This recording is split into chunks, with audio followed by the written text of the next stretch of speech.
Yankees baseball on My 9.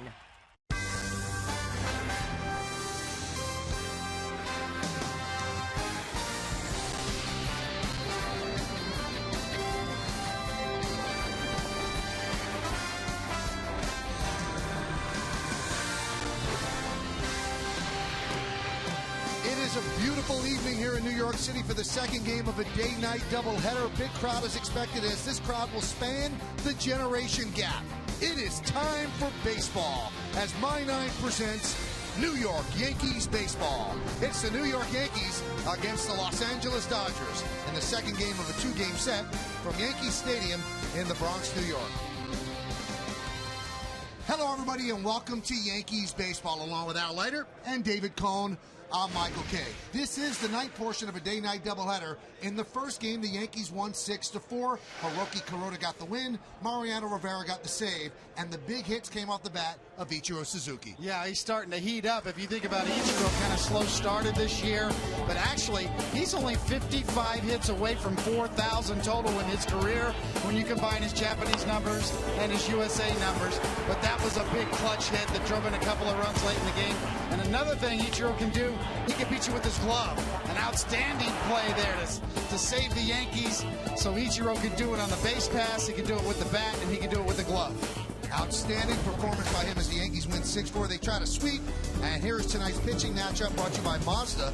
We believe if it's not worth driving, it's not worth building. Chris Capuano comes up the DL to make this start 1-4, 5.45. Phil Hughes for the Yankees 3-5, 4.89. Al, he's coming up a start in Oakland where he just did not pitch that well. No, he didn't. You know, look, if you don't get through 5 innings, you didn't do your job as a pitcher. His previous start in Seattle went 7 innings, gave up 1 run with the win. I think the inconsistency comes down to this. If you look at this is typical. He's had 13 starts. He's given up 13 home runs. He leaves the ball up in the zone.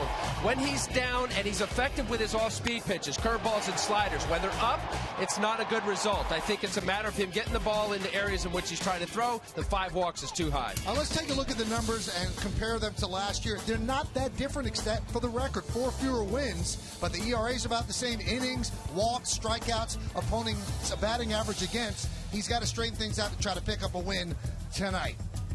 And he'll be doing up against the Los Angeles Dodgers. There's a history between these two teams and a history in championship matchups. When we return, we'll run you through it. That's right, 11 times they've met for the title. And we'll find out about them when we return right here on My 9.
Dodgers 11 times they've met in the World Series.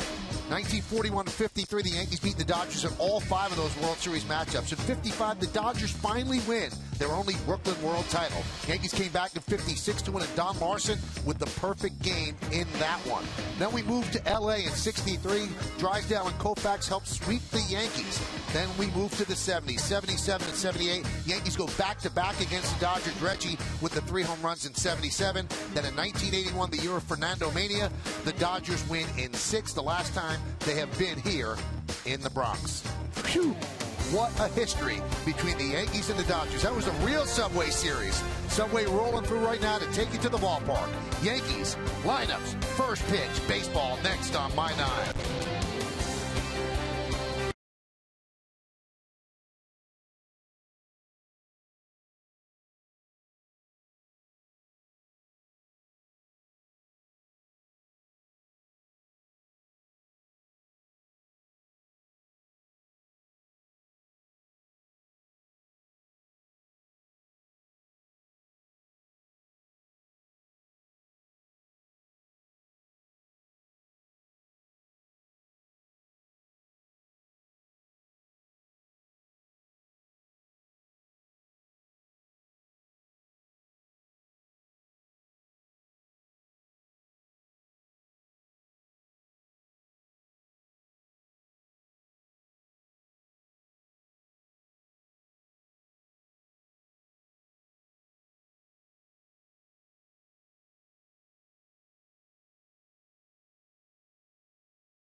McDonald's. Visit McDonald's today for a premium roast coffee, any size, just $1. And by Honda. Visit your Honda dealer for great deals. Only a Honda is a Honda. Well, the Yankees have taken the field, and they are going to have a very special guest throwing out the first pitch. Why don't we listen to public address announcer Paul Olden.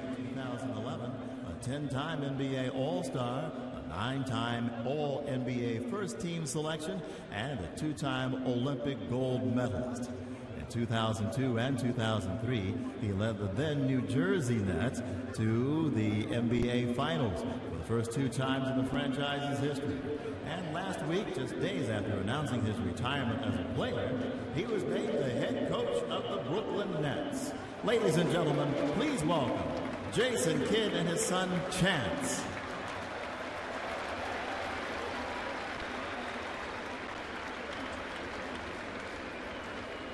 Jason was practicing. He was practicing at the Nets facility today. He worked with Andy Pettit and CC Sabathia, and he said he's nervous. He is a little bit nervous. So let's see. So he's going to go from the rubber. Hey. Yeah. He played center field in high school. That was a pretty good pitch, David. Solid. Good arm action. Downhill plane. There's a little warming up going down underneath. What do you think? Definitely. He was hot. He was ready to go. A guy who's played in the NBA Finals, and he said that he was nervous about this. But when you're out of your element, you're out of your element, and he's going to join us up here in the booth a little bit later on. So the Yankees looking for a sweep of this day-night doubleheader. We'll take a look at the Dodgers starting lineup, brought to you by Toyota. See where Toyota takes you. Test drive one at your local Toyota dealer. Toyota, let's go places. Skip Schumacher, the left fielder, will lead off. Yasiel Puig is in right field. He'll hit second.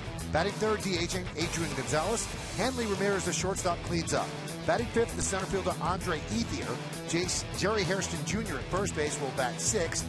Batting seventh is the catcher Tim Fedorovich.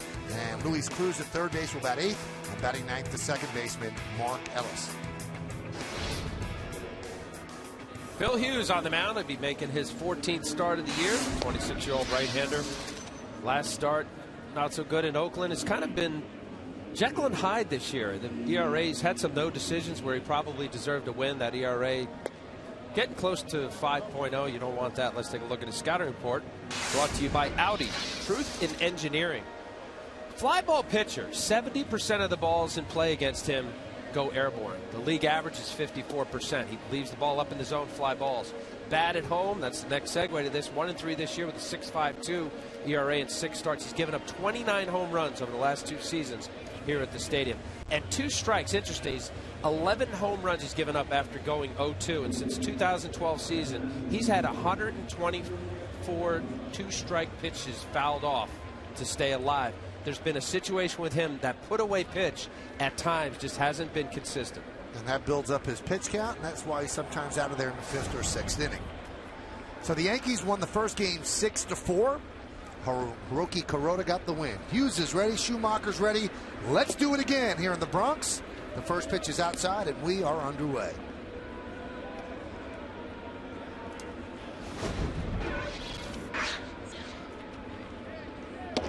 And there's a strike count, 1-1.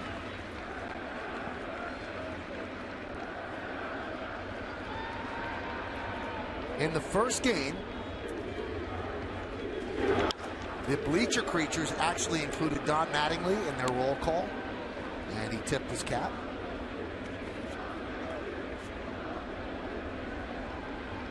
Don't know if they'll do it again in this game.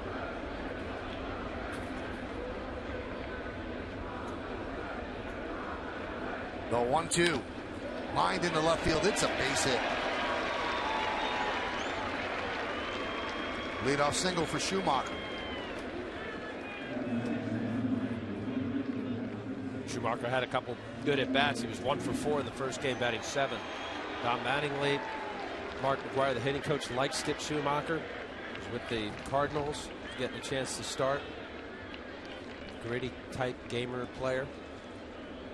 The creatures did not roll call Mattingly for this game as they did in the first. Here's Yasiel Puig. He was impressive in the first game. Hustled, runs hard. And that time he bunts third base side. That's a base hit. He is so fast. And Adams was so deep at third base. It wasn't a great bunt, but it was good for base hit. Well, he's showing all facets of the game, Michael. This guy's exciting. Going to be, I think, one of the perennial type MVP candidate. Continues to play like he's doing him. He's batting nearly 500. Speed, great arm. We'll talk about him, I'm sure, through the night here about the talent that he possesses after only being in the game now for 13 games in the big leagues. That'll bring up Adrian Gonzalez. Adrian 1 for 4 in the first game. And he was robbed of an extra base hit on a great play by Ichiro in right field. Ichiro's in left in this game. Pitch is outside to Gonzalez.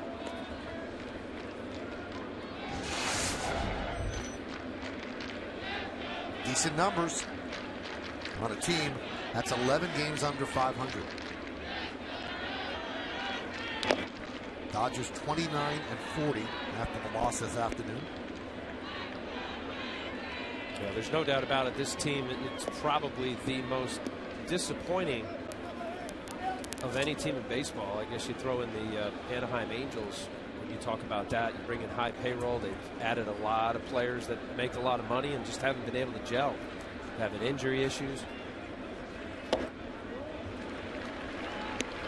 1-2.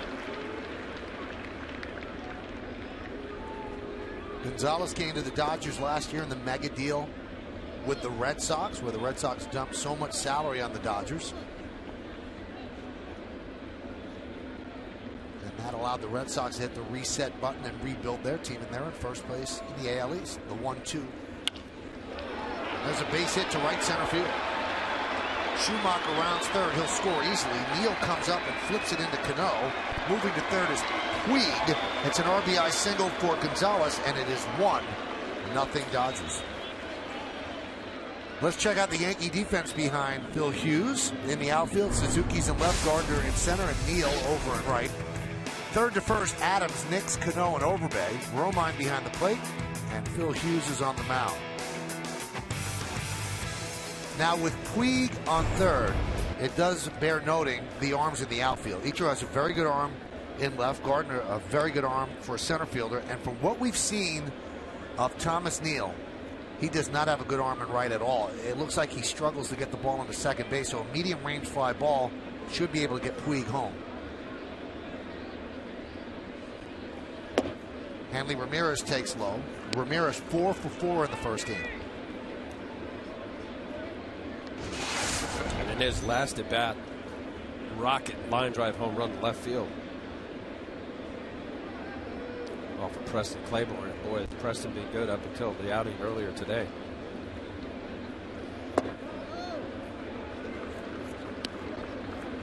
Tonight's closed captioning is brought to you by Lexus. Here's to a life less routine. The Lexus RX. Getting in bad counts, David. Ball elevated. This has kind of been the story for Phil when he's not right. I mean, 11 pitches in and you're already giving up a run. He hits the strike zone with the breaking ball.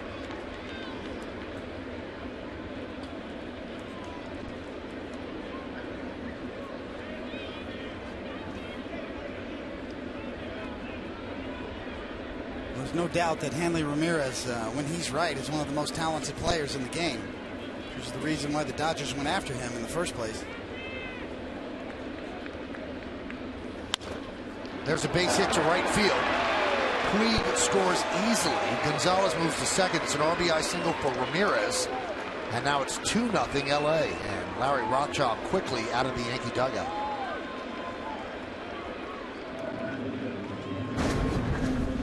Well, that's just excellent hitting. Ramirez going down out of the strike zone. Takes it the other way. He's thinking that way the whole time. And that's the type of hitter Ramirez can be, with power, but he uses all fields. And it looked like, to me, Al, his whole approach was to go the other way that entire at-bat. Give himself up. Look, you don't bat .342. He did in 2009 with the Marlins, won a batting title.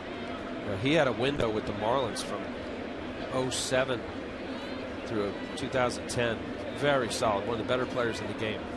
He's had some leg issues. Just came off disabled list. Even right now, automatically saying that his hamstrings aren't 100%. Trying to figure out a way to keep him on the field. Here's Andre Ethier. Count 1-0.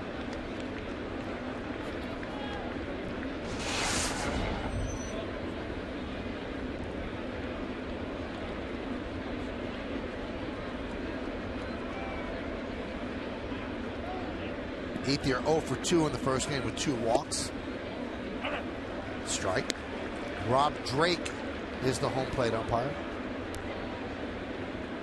We talked about it in the first game, Al. The Dodgers, when you talk about the new ownership and really trying to rebuild this team in a hurry, if Matt Kemp was in this lineup anywhere near normal production, this would be his spot right here. And he would lengthen out that lineup. And of course, at the top of the rotation, Chad Billingsley. I think those were the 2 key injuries for the Dodgers. Kemp's got a chance to come back and get it going again, but they've really missed his production. Almost to the point where he was starting to get booed in LA a little bit at Dodger Stadium.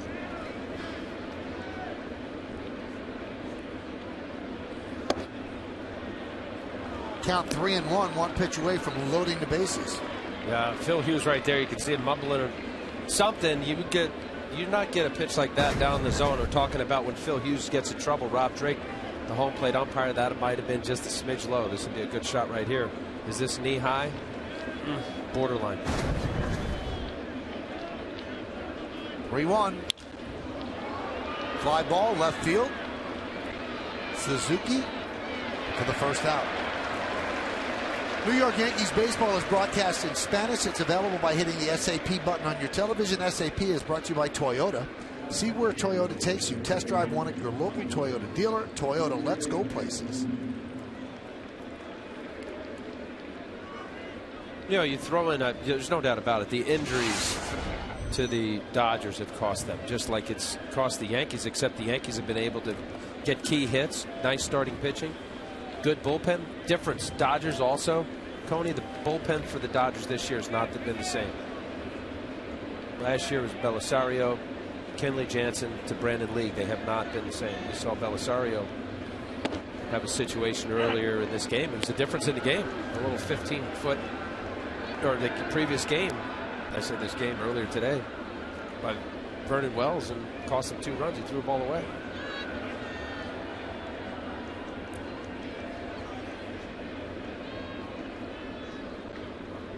The 0-1. Past the diving Knicks into left field. They're going to hold Gonzalez at third. And the bases are loaded on the base hit by Hairston.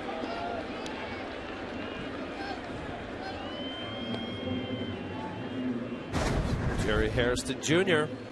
Let's see where the dive is. Just couldn't get to it. Nice effort, Jason Nix. Jumping early on fastballs. You see the play that Nix could have made, possibly. I think it wouldn't have mattered anyway. Jerry Hurston would have had a base hit. Yeah, Nix playing medium range, double play depth on that ball, kind of cut down his ability to cut the ground ball off in the hole. Here's Tim Fedorovich. And there's a breaking ball strike. Fedorovich played for North Carolina and actually caught Matt Harvey down there.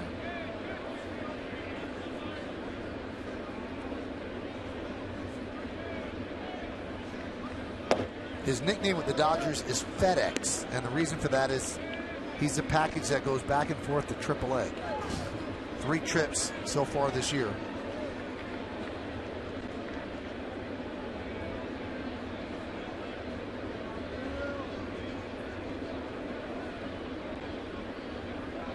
A 1-1.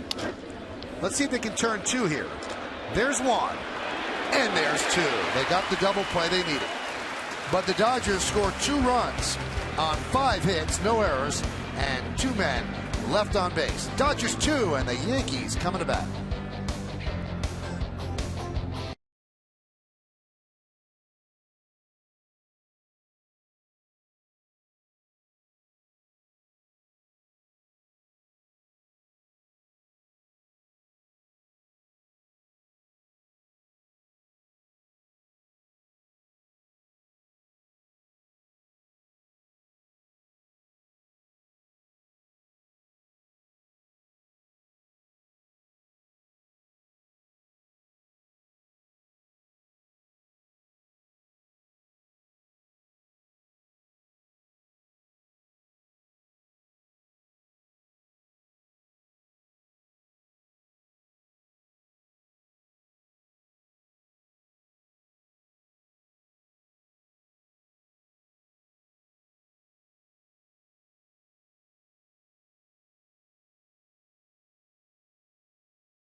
Turn. Let's take a look at the Yankees starting lineup, brought to you by the Tent is Back sales event at your Hyundai dealer now through July 1st. Center fielder Brett Gardner will lead off, batting second, playing shortstop Jason Nix. Robinson Cano, the second baseman, will hit third. Cleaning up the DH, Vernon Wells. Thomas Neal in right field will bat fifth. Batting sixth, playing left field, Ichiro Suzuki. David Adams, the third baseman, bat seventh.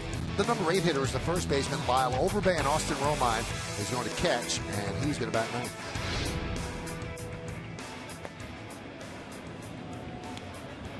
Chris Capuano. He's been around a while. Started with Arizona, Milwaukee, played with the Mets in 2011.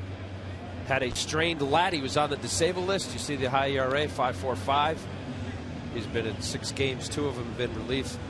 Or 6 starts, 8, 2 have been relief. Let's take a look at the Pitcher Scout Report, brought to you by TD Bank, America's most convenient bank. Sinker, change, sliders. Not going to overwhelm velocity-wise. 87, 91 miles an hour. He's got a good changeup, good slider.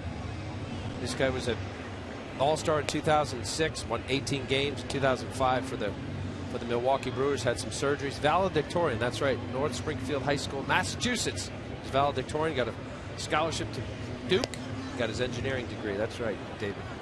And a great pickoff move. How about this? In 2005, he's 5th most in Major League Baseball, 27 pickoffs, and missing 2 years. So there's a very difficult battery here. Somebody from Duke throwing to a Tar Heel. There's no love lost there.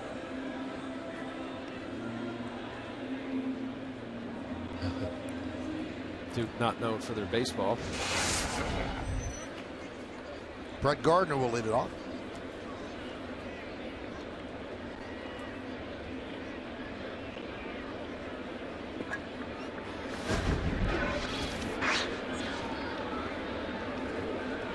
Gardner hitting .340 over his last 24 games, and Capuano starts him off with a strike. Now the bleacher creatures do the roll call for Mattingly in the bottom of the first, and he tips his cap.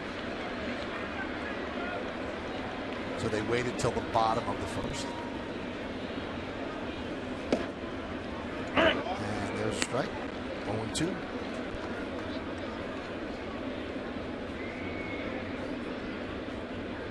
Tough loss for the Dodgers in the first game. They committed 4 errors. One of them on the play that Al was talking about with Belisario. 2 of them actually on that play. And that was the difference in the game. The 0-2. 1-2. So they out-hit the Yankees in that game, but didn't make the plays. Bullpen didn't perform well. And they ended up losing.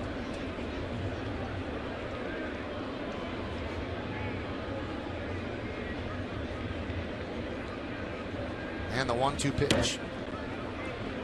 2-2. Kuroda had another solid start for the Yankees in game 1. Really helped himself out with a great play. Line drive back up the middle in the middle of that game and doubled off Adrian Gonzalez on third.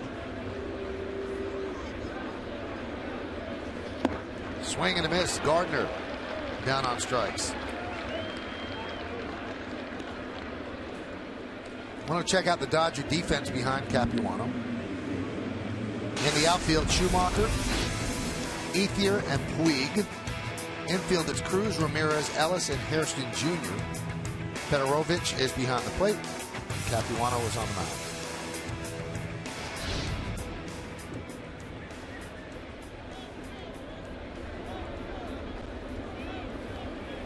Here's Jason Nix. Pitch is low. Nix in the first game. 1 for 4, runs scored, and a sac bunt.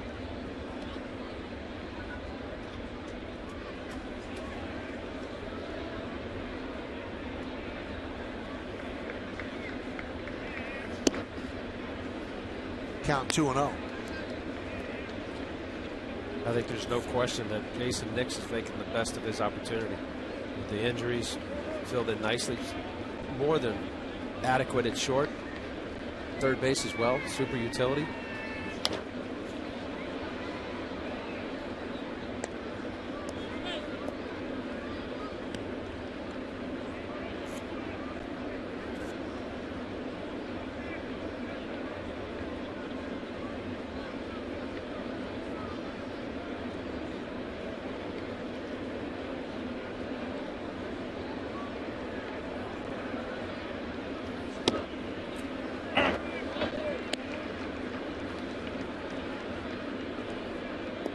Talked about Capuano coming off the DL for this game. Well, he's had his adversity over his career. He's had Tommy John surgery twice.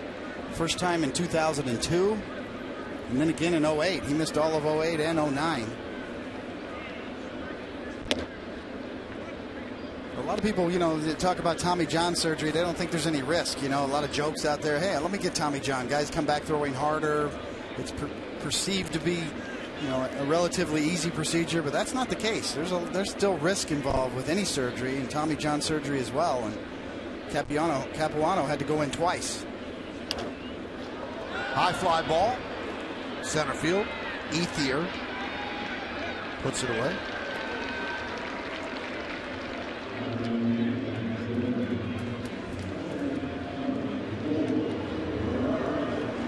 Well, left-handed. I mean, you could see it across baseball. A guy like Capuano, and I mentioned he won 18 games with the Brewers in 2005. He's an all-star. You keep going, perseverance. You're right, David. I mean, you've had some injuries, and I've had a couple surgeries. You get an opportunity, and you keep plugging. Especially from the left side. Even though Capuano's velocity is not overpowering with a couple breaking balls, slider, curve, changeup combination, get people out. 90's more than enough.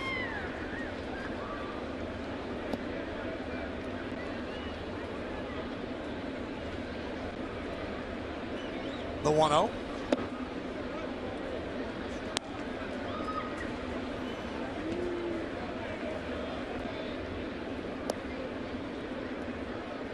Cano reached on 2 errors in the first game by the second baseman Schumacher, then was intentionally walked and singled and scored.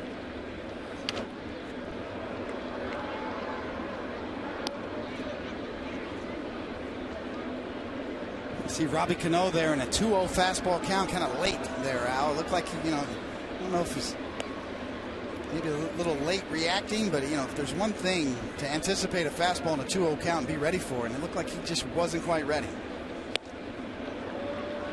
2-2.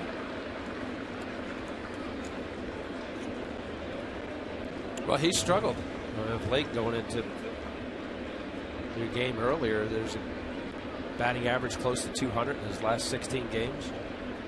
Had a tough June so far after a hot start, really. April and May were very good to Cano. Just hitting 228 so far in June. Ground ball to first.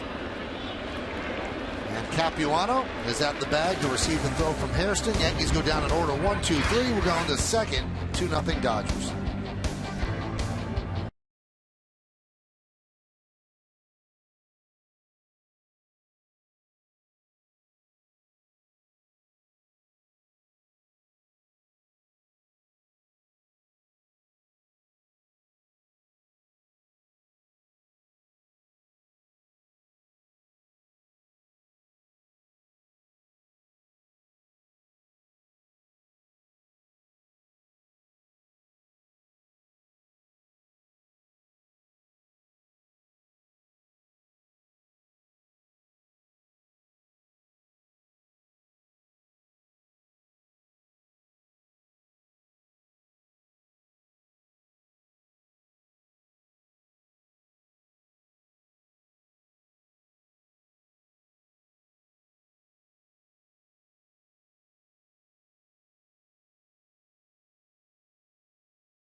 NA with Dodge Passion and Design. Which one of the in Yankees Dodgers history? Don Larson's perfect game or Reggie Jackson's 3 home runs in the World Series clincher in '77? Not an easy question. Text A or B to 70377 or go to my9tv.com. Find out the results right after the game. It's Take on Russ, brought to you by Dodge Dart. Luis Cruz leads off against Phil Hughes. Count 1-0. Willie Randolph played in those World Series. Actually missed one of them with an injury. But the 77-78 team, as Cruz puts it away for the first out. On the Chevy scoreboard, brought to you by Chevrolet. Visit your local Chevy dealer at ChevyOffers.com. It's 2-0 Dodgers over the Yankees. That's Willie's son, Andre, next to him. And Willie was one of the coaches on the USA team this year. So Andre obviously stole the hat. Of course, Willie Randolph, a teammate of Don Mattingly as well. Mark Ellis takes a strike.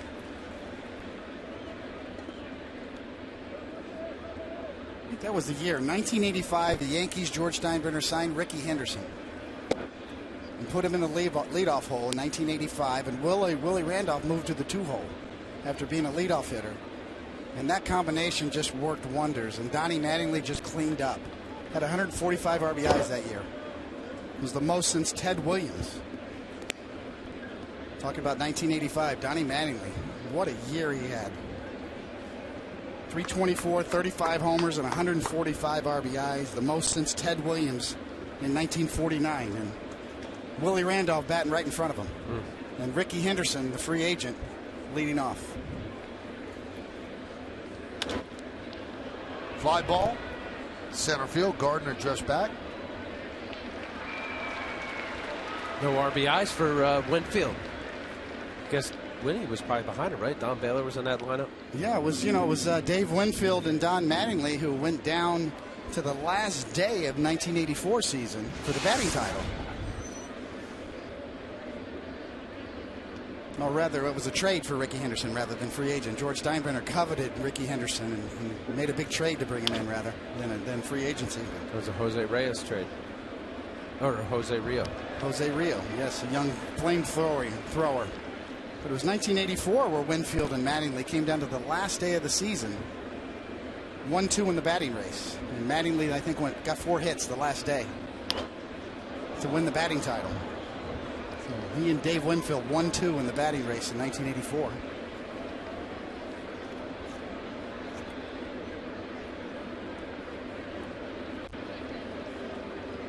About the same time, a young kid over on the other side of New York, Darryl Strawberry, was breaking into town, right? You had Mattingly, you had Strawberry. The 0-2. Still 0-2. And George Steinbrenner had that famous quote, where he stood up and he said, "I'll take Mattingly over Strawberry. I've got the best young player."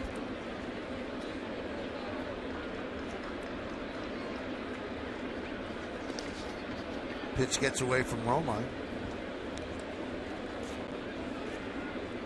Used to have debates when the Giants and the Dodgers were in town who's the best center fielder, Willie, Mickey, or the Duke. And when Mattingly was with the Yankees, you had debates who's the best first baseman, Keith Hernandez or Don Mattingly.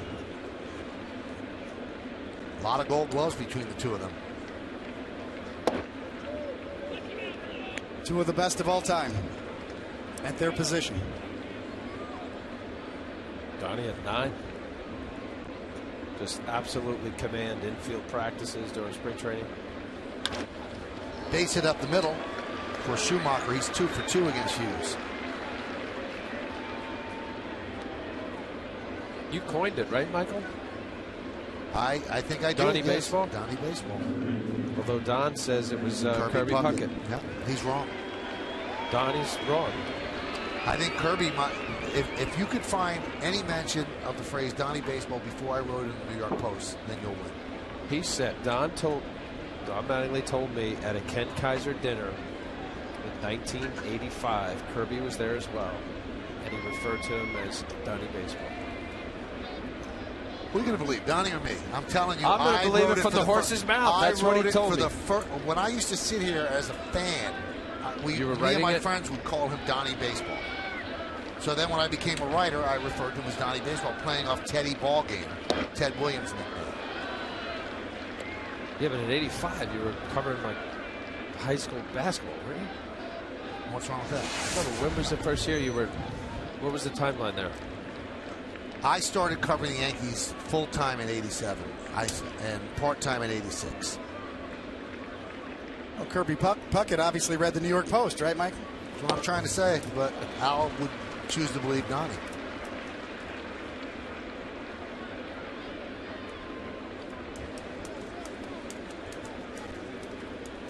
Count 0-2 on Puig. Great matchup at the end of the first game, Puig against Rivera. And that's the first time in his young career he ever took the first 2 pitches of an at-bat. The 0-2. 1-2. Well, we saw the enthusiasm and aggression, or aggressive play that Puig has shown in the first game. He got thrown out trying to extend the base hit into a double in his first at bat, and then he was successful in his third at bat.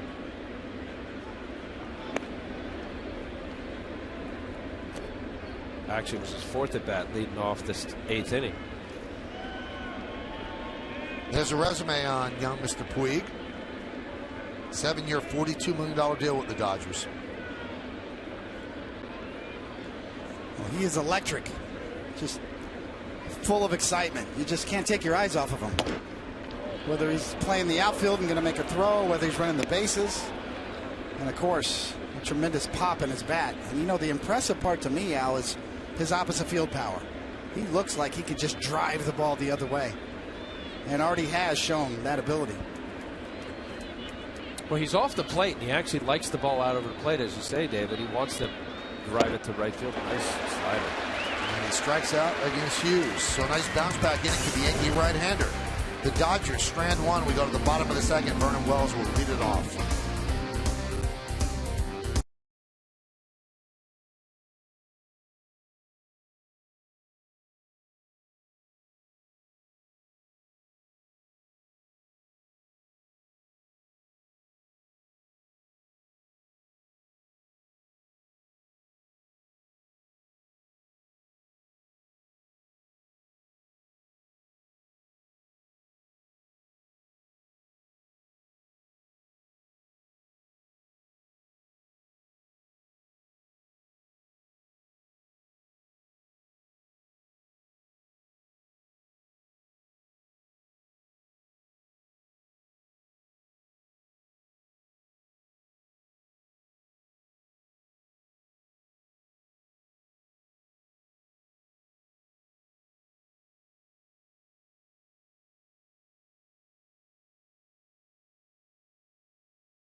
And the Rays to kick off a 4-game divisional battle right here in the Bronx. Coverage starts at 6 with Audi batting practice today, and the Tri-State 4 pregame.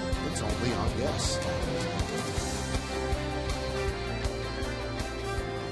We go to the bottom of the second inning on the Chevy scoreboard. It's 2-0 Dodgers.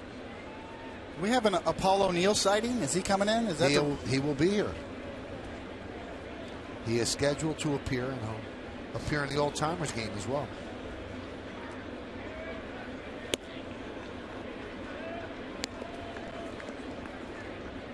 Special day in Yankee history on June 19th of 1903. Lou Gehrig was born. Wells grounds one to short, backhanded by Ramirez. The long throw, one away. So Lou would have been 110 years old today.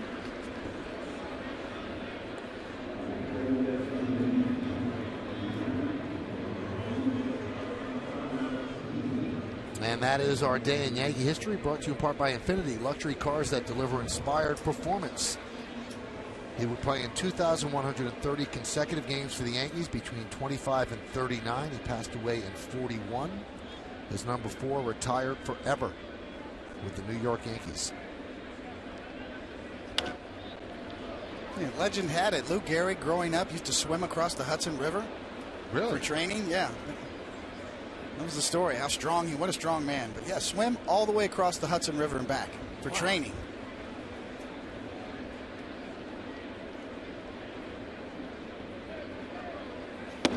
You know, Al used to tell us that when he came up, weight training was frowned upon. And if you look at pictures of Lou Gehrig, there's a shot of him with the shirt off swinging.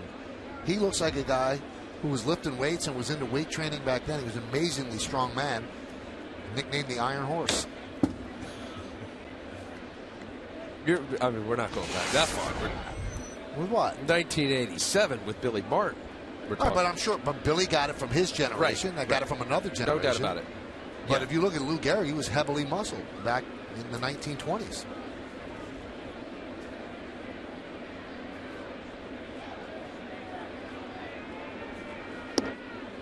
You just don't realize, Al, how old you really are. I know. Do you think is 1987 a long time ago? Yes. It is. The 90s are ancient. All right. 27 years ago, yeah. They didn't have a strength coach here. They had to sneak down the old stadium there to find the old Cybex machines. Yeah, George Brett, the legendary third baseman for the Royals, Hall of Famer, never lifted a weight his whole career. Did not have a weight room. Neal fouls it away. So how do you explain that, George Brett? Well, there's a lot of. It's interesting how the debate has come full circle to now with all the oblique injuries and you know, it's sort of the Whitey Herzog theory. Give me a steak and a beer. These guys are too tight. There's not enough fat on them. You can't pull fat. Pull a muscle, but you can't pull fat. So there's kind of a balance going back to maybe some of these guys and all these injuries, maybe a little too tightly wound. Neal grounds out to second, 2 away. Well, that is true, right? That's the in vogue injury, the oblique. The oblique. There's so many injuries now, you know, that you hear about that you never heard about before. Maybe they just didn't have a name for them then, but maybe there were those injuries. But I just found it interesting now. The debate nowadays is you kind of gone full circle to where maybe you need to back off the training a little bit. Nothing wrong with being in shape, nutrition, a lot of advances made in medicine, surgeries, Tommy John surgery, training. Here's Ichiro. Still about balance because as you know, there's a 162 game schedule. This is the second game here today, obviously. You know, baseball's still a game of flexibility, still a game of endurance. So what's the right balance between weightlifting and maintaining flexibility?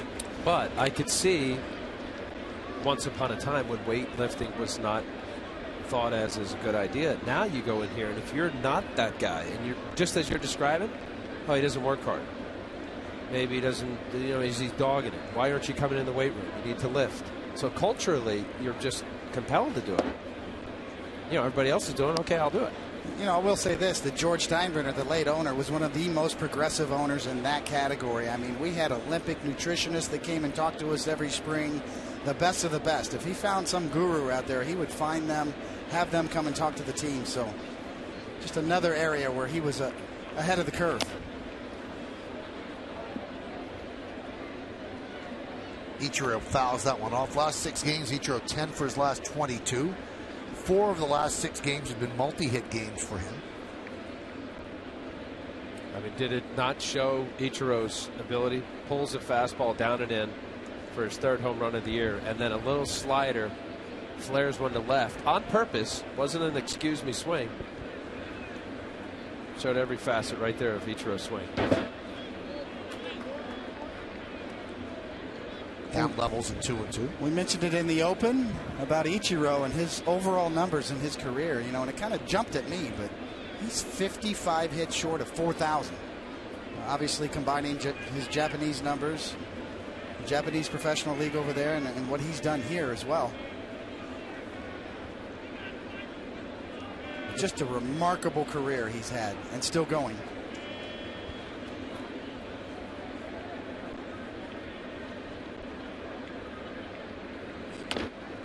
Chop to third.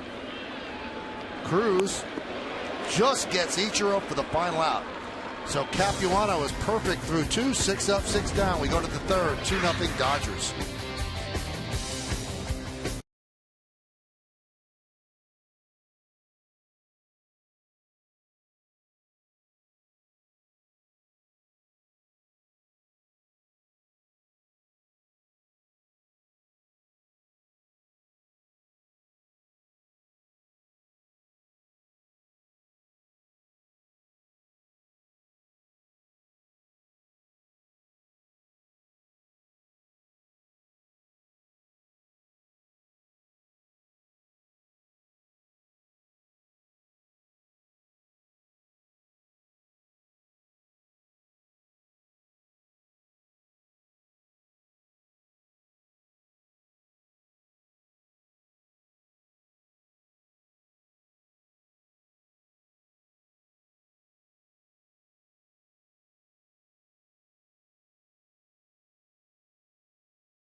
Their Bay Area buddy, CC Sabathia, Andy Petty, giving him some pointers because he wanted to make sure he did not mess up the first pitch.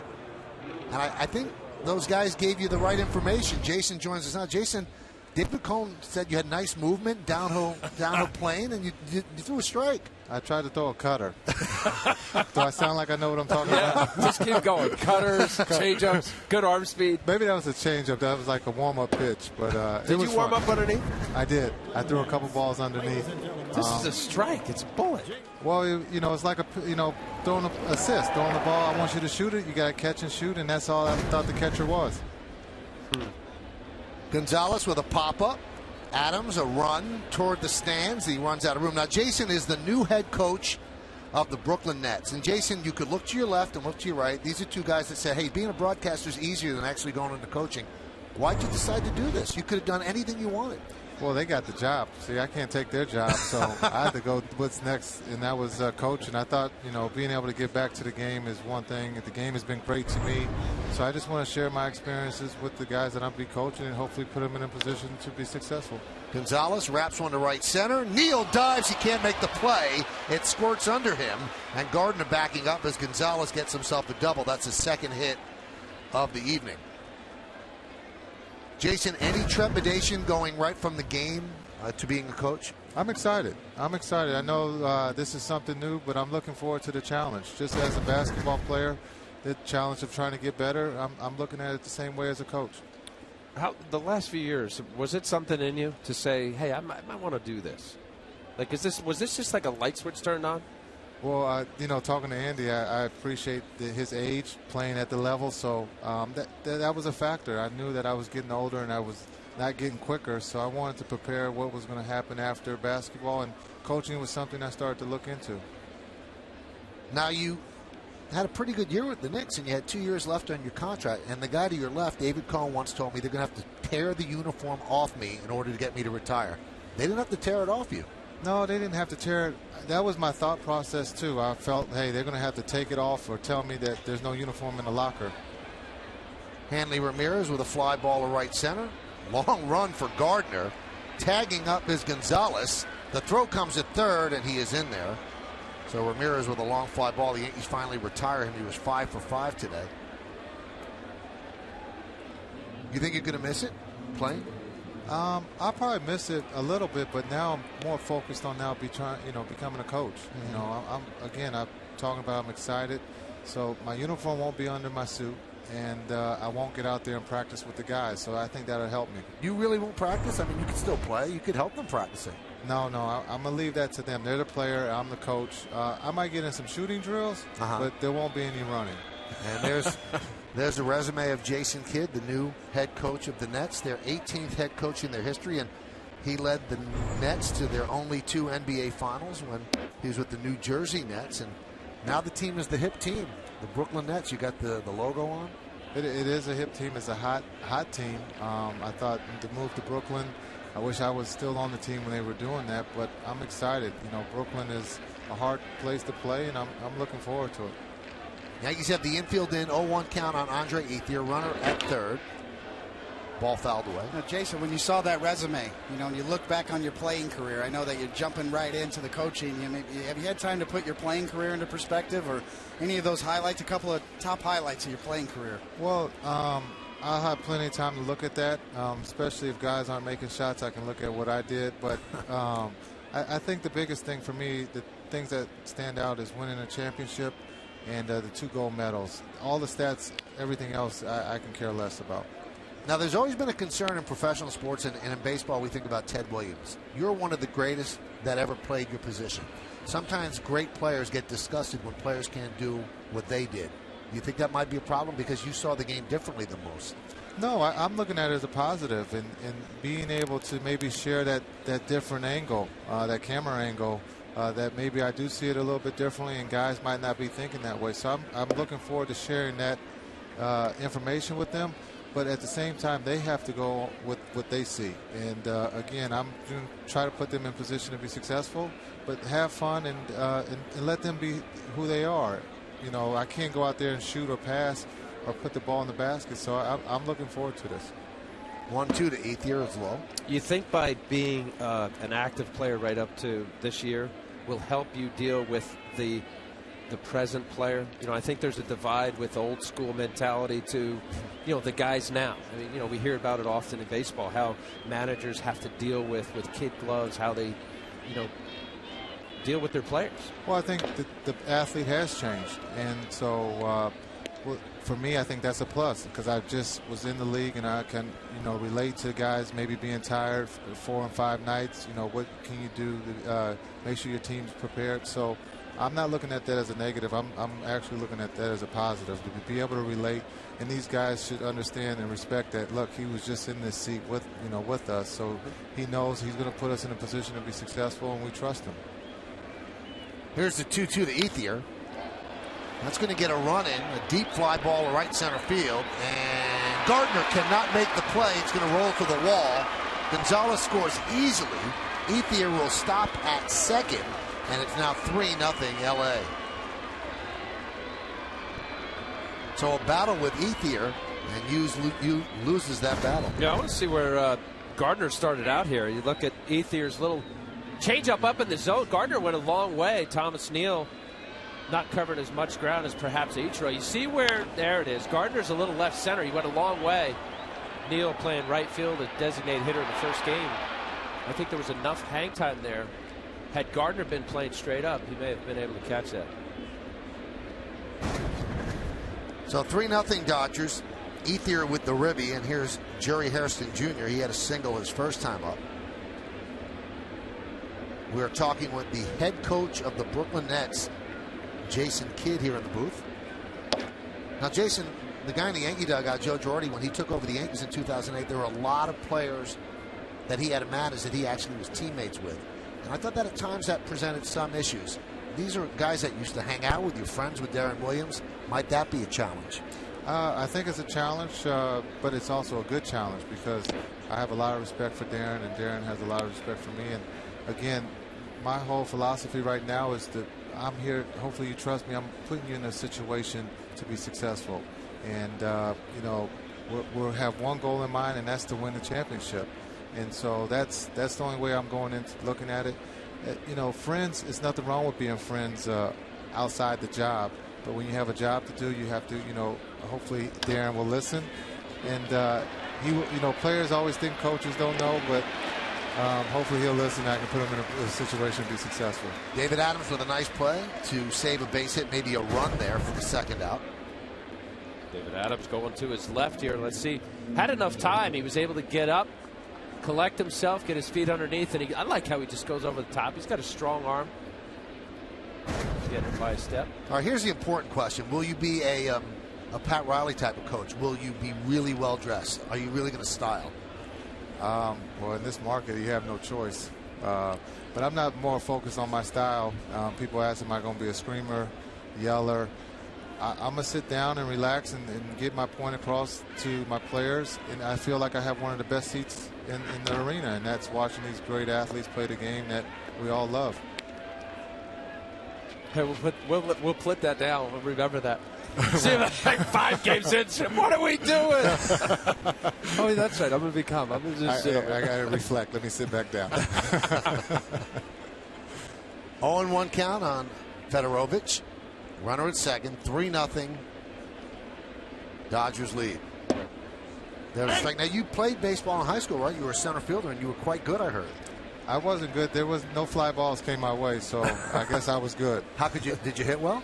I put the ball in play. I was one that just slapped at it and just tried to outrun it. Now, you wanted to play in college, but they didn't let you, right? I did want to play at Cal, and unfortunately, they advised me once I was committed to leave school, they said it wouldn't be a good idea to play. Swing and a miss. Fedorovich strikes out to end the inning. Dodgers score 1. Jason, we wish you the best of luck with the Nets. We really do. I appreciate it. If I don't do well, you got a job for me? I think so. If we could be your bench coach. Jason throws a strike. We'll be back.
Take a look at the out-of-town scoreboard brought to you by Atlantic City. Visit doatlanticcity.com. See what's happening tonight, this week, this month, and do AC. Yankees have not reached yet against Capuano. He has a 3-0 lead as we go to the bottom of the third.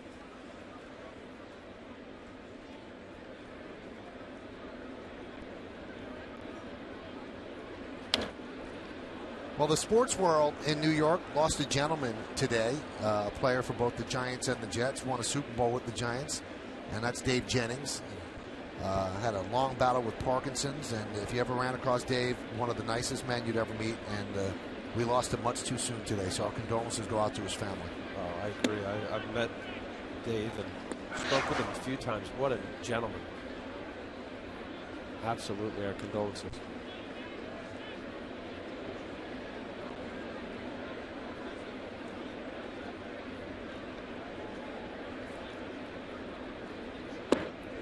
And the world of entertainment also lost a giant today as James Gandolfini. We know him forever as the character Tony Soprano from The Sopranos. He passed away today in Italy at the young age of 51. So our condolences go out to his family. He lives in this area. So another sad thing to report. David Adams pops it up, and Mark Ellis puts it away.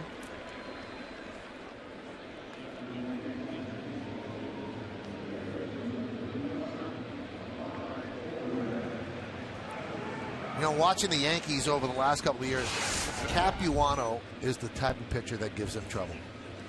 He's not going to challenge them per se. A little bit of this, a little bit of that, keep them off balance. And maybe second time through the order, they feel a little bit more comfortable. So far, it's 7 up, 7 down. Coming off the DL is just the perfect type of start he had envisioned. Not sure how many he's good for today in his first start back from being injured.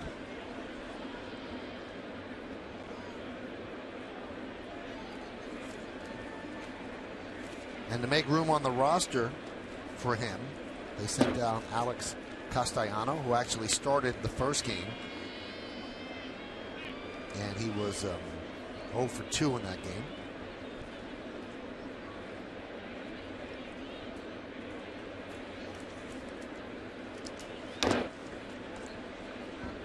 Two and 1.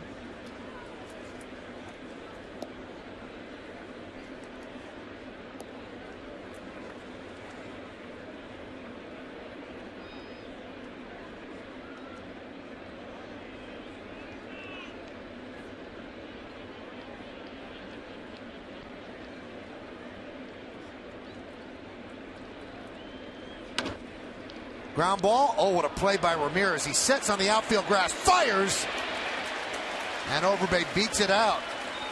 The first base runner for the Yankees, their first base hit, although Ramirez made a really nice play to make it close. Survey says it's one of your favorite game shows, so play along with Family Feud every weekday. Join Steve Harvey for a full hour of big-time fun and outrageous survey answers. Think your family could win fast money? It's time to play the Feud. Weekdays at 5 p.m. on My 9. Well, nice play by Hanley Ramirez. Overbay, hot shot, was able to knock it down, pick it up, get his feet underneath him. Overbay hustling down, beating it out. Joe West making the right call. Austin Romine pops it up. Ramirez called off by Ellis, and Ellis makes the play in short center for the second out. Well, that was one of the pitches, Michael, that you mentioned about a guy like Chris Capuano, left-hander, little slider, change-up, fastball. Romine, not out of disrespect, but when a guy gets a pitch right there, normally squared up, doesn't, you pop it up. It's one of those feelings as far as Austin Romine was concerned. He just missed it.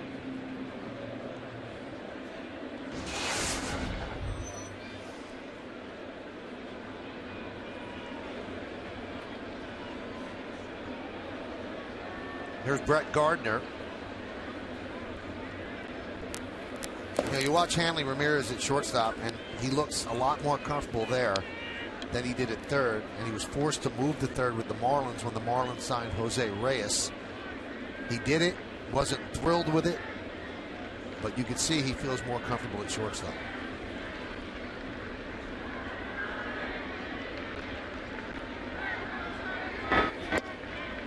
There's a strike. Hey, let's take a look at the league leaders that brought to you by Jaguar. See the new model year lineup at JaguarUSA.com. Brett Gardner is third in the American League with 5 triples. Ellsbury is first with 7, then Mike Trout with 6. Brett struck out in the first inning against Capuano.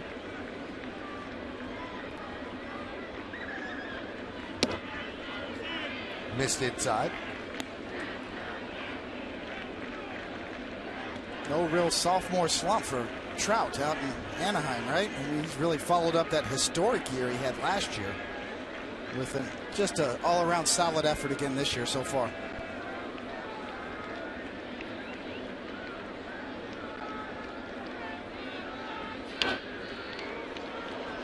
Think about it, the way it played out, and I'm in disagreement with the sabermetric crowd because of his defensive superiority to Miguel Cabrera's defensive ability, that people feel like Mike Trout should have been the MVP.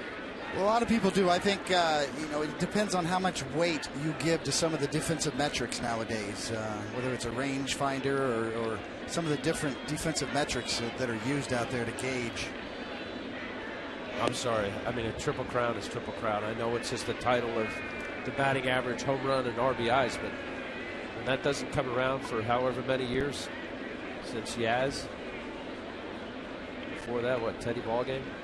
Well, the unbelievable thing about Cabrera is that over the last 5 or 6 years, I mean, he's just had a remarkable run where he's vying for the MVP every year. And once again this year, he looks like he's even better than he was last year. So you talk about a superstar that not only is consistent, but seems to actually improve year to year. And Cabrera, just a remarkable hitter.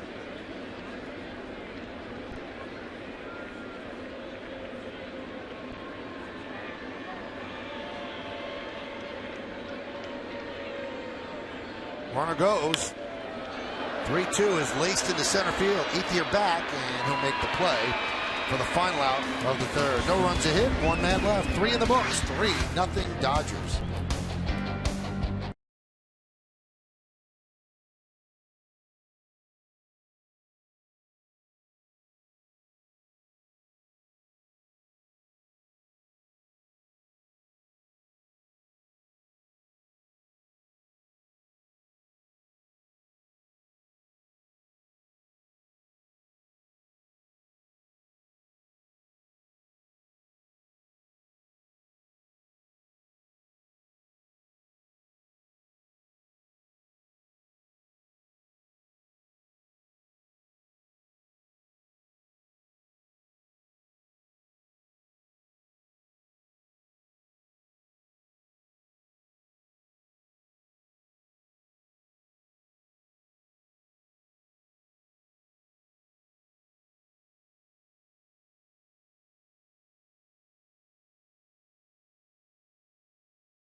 State Ford dealers bring you it.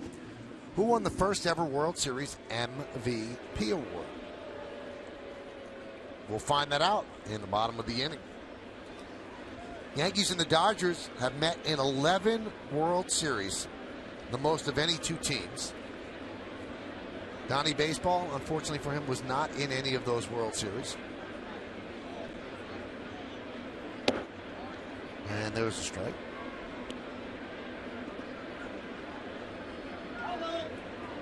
little bit of a hint, the MVP award in the World Series is given out for the first time in the 50s. Luis Cruz lines one to right field as Neal makes the play.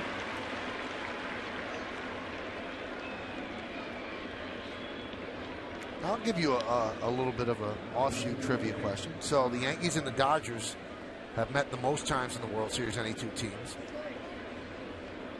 What's the second highest number for two teams? And what are those two teams? Cardinals and the Tigers. Good guess, Ron. Well, Cardinals definitely in World Series titles right are second. Appearances, different story, but throw the Yanks in there. Cardinals, Yanks? Giants, possibly? Yankees, Giants, 7 times.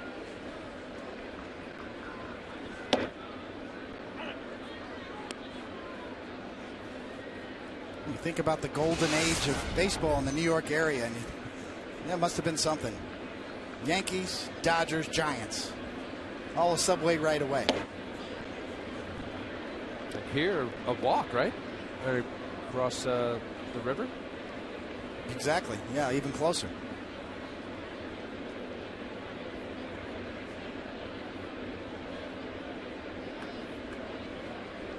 I mean, this was the city of Subway Series, and that's why I think so many people were enthralled by 2000 when the Subway Series returned for the first time since 1956, and you both were a part of it, and it gripped the city. Yeah, there's no doubt about it, Michael. And you know, just how passionate each fan base is with their respective team, and you know, the Mets really taking on the Brooklyn Dodgers and the New York Giants, even with their colors and logos, etc. I loved it. I know, Coney, you know, the perspective from the Yankees, obviously having won many championships during that run, but being second fiddle to the Yankees in the city, it was a thrill. Willie, Mickey, and the Duke, right? Who was the best center fielder? Duke Snyder, Willie Mays, yeah. Mickey Mantle. Driven into center field. Gardner back, and he gets there to put away Ellis. Well, Don Mattingly returning to Yankee Stadium in a uniform for the first time since 2007, and what great moments as the Yankee first baseman. A great defender, hit for home runs, 6 grand slams in 1 year, the only 6 grand slams of his career, and a popcorn stealer. I bet you that little kid is probably like 27, 28 years old right now. Let's see, what was that, the latter part? That might have been 85, let's say, 87. Could be in his 30s. Schumacher with a fly ball to Neal, and that'll do it. That little kid has to step forward, tell us who you are, where you are, and how old you are, sir. And we'll tell you that the Yankees are trailing the Dodgers 3-0. Who is this little guy?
Who won the first ever World Series MVP award?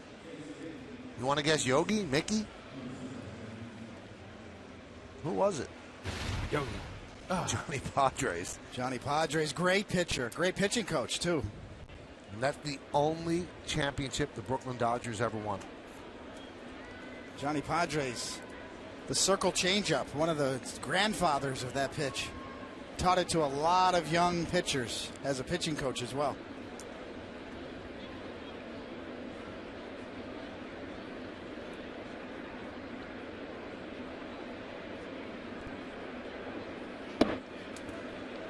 Now, my buddy who works for MSG, Eddie Caginelli, just texted me, said the popcorn shot was definitely the 90s because MSG broadcasted it.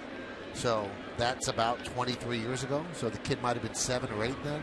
There you go, 30 years old, close to it. Knicks grounds one up the middle. Nice diving stop by Ramirez. Gets to his feet, fires not in time.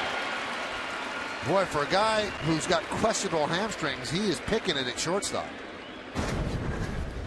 Well, he does, you know, and Knicks takes a shot up the middle, and we'll see how far Ramirez has to go with the dive, about 4 or 5 steps, and just can't quite get back up.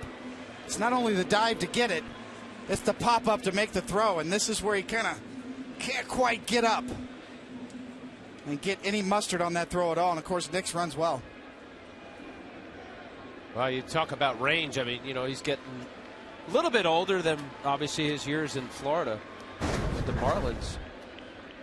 Had he stayed on his feet, did a little spin 360, would have had a better shot. Cano lines one into right center field. It is a base hit. Knicks round second. He's going to go to third.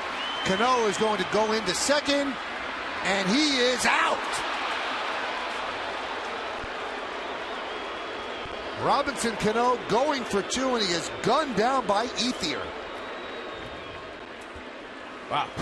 Well, for sure, off the bat, that looked like that was in the gap. Should be a double. I know it was hit hard. Ethier, got a little rainbow on it. I know he threw it all the way into Ramirez. Quick tag by Ramirez. Good call. Good positioning by Sam Holbrook. Watch here, the tag comes down, tags him before he touches the bag. Wow, I for sure thought that was a double. Right, now let's see if he ran hard out of the box. He's running. Yeah, he's running. He slowed up right there. He almost broke it down as if he wasn't going to make it without a throw. Big wide turn around first, too. Did you see the angle? Robinson sliding into second. Ooh, wait a minute.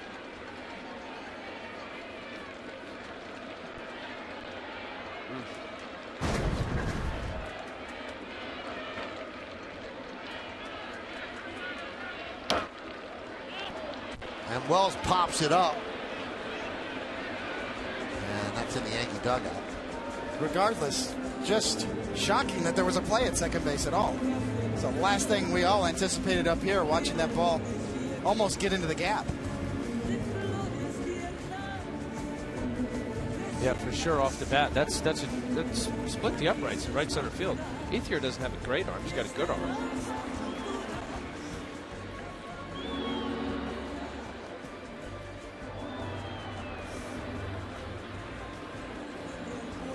Well, certainly a huge difference. Second and third, nobody out. But 3-0 ball game.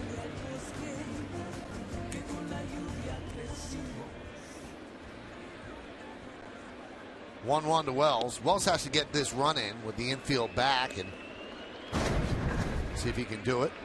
I mean, the ball, as hard as he hit it, David, now it starts slicing a little bit toward Ethier, as we showed in that other replay. He kind of, I think, as he turned, just thinking for sure it was a double. Well, it wasn't. Fouled away.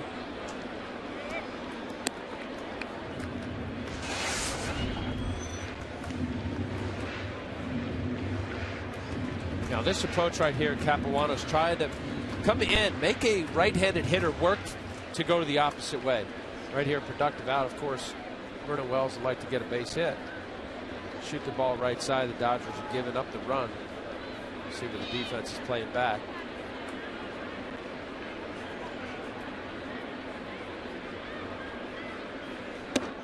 So that pounding of the body line, make a right-handed hitter, force them to pull the ball, assuming that you think that the hitter's trying to go to the right center field inside out approach. Like just a setup pitch there. Even, you know, a veteran like Capuano, maybe will run the count to 3-2, push him off, and then go off speed down and away. Fly ball. Center field. Ethier makes the catch and fires home, and Nix doesn't come. Good idea. Well, there it was, David. Pounded body line, fastball in, change up down and away. Perfect pitch. Yeah, the 2-2 pitch was just show. This is the one for Doe. And it's a good one. And Wells is out in front, and it's too shallow. So the right call from Nix and third base coach Rob Thompson, because he would have been dead to rights at home.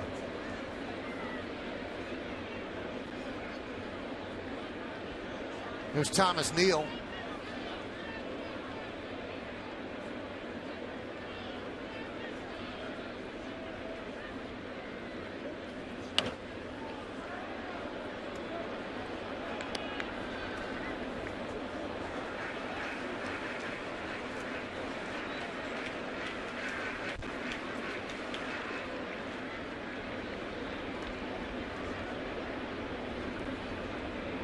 You know, Michael, I used to think that the name World Series, you know, that trivia question, Johnny Padres, I thought that was kind of an arrogant thing to call it the World Series because it's America's game, but it really wasn't in reference to that.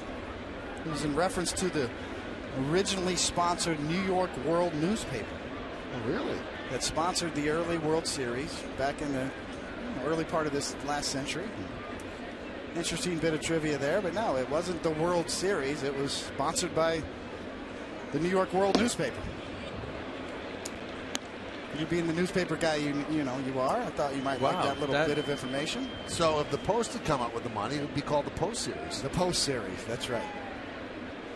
New York World newspaper, very influential at the turn of the century.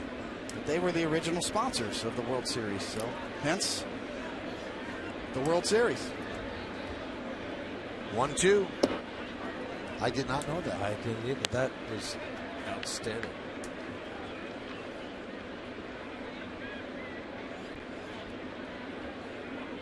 Talk about the golden era in New York and the game here and all the history here and the Dodgers and Yankees. Dodgers back in town.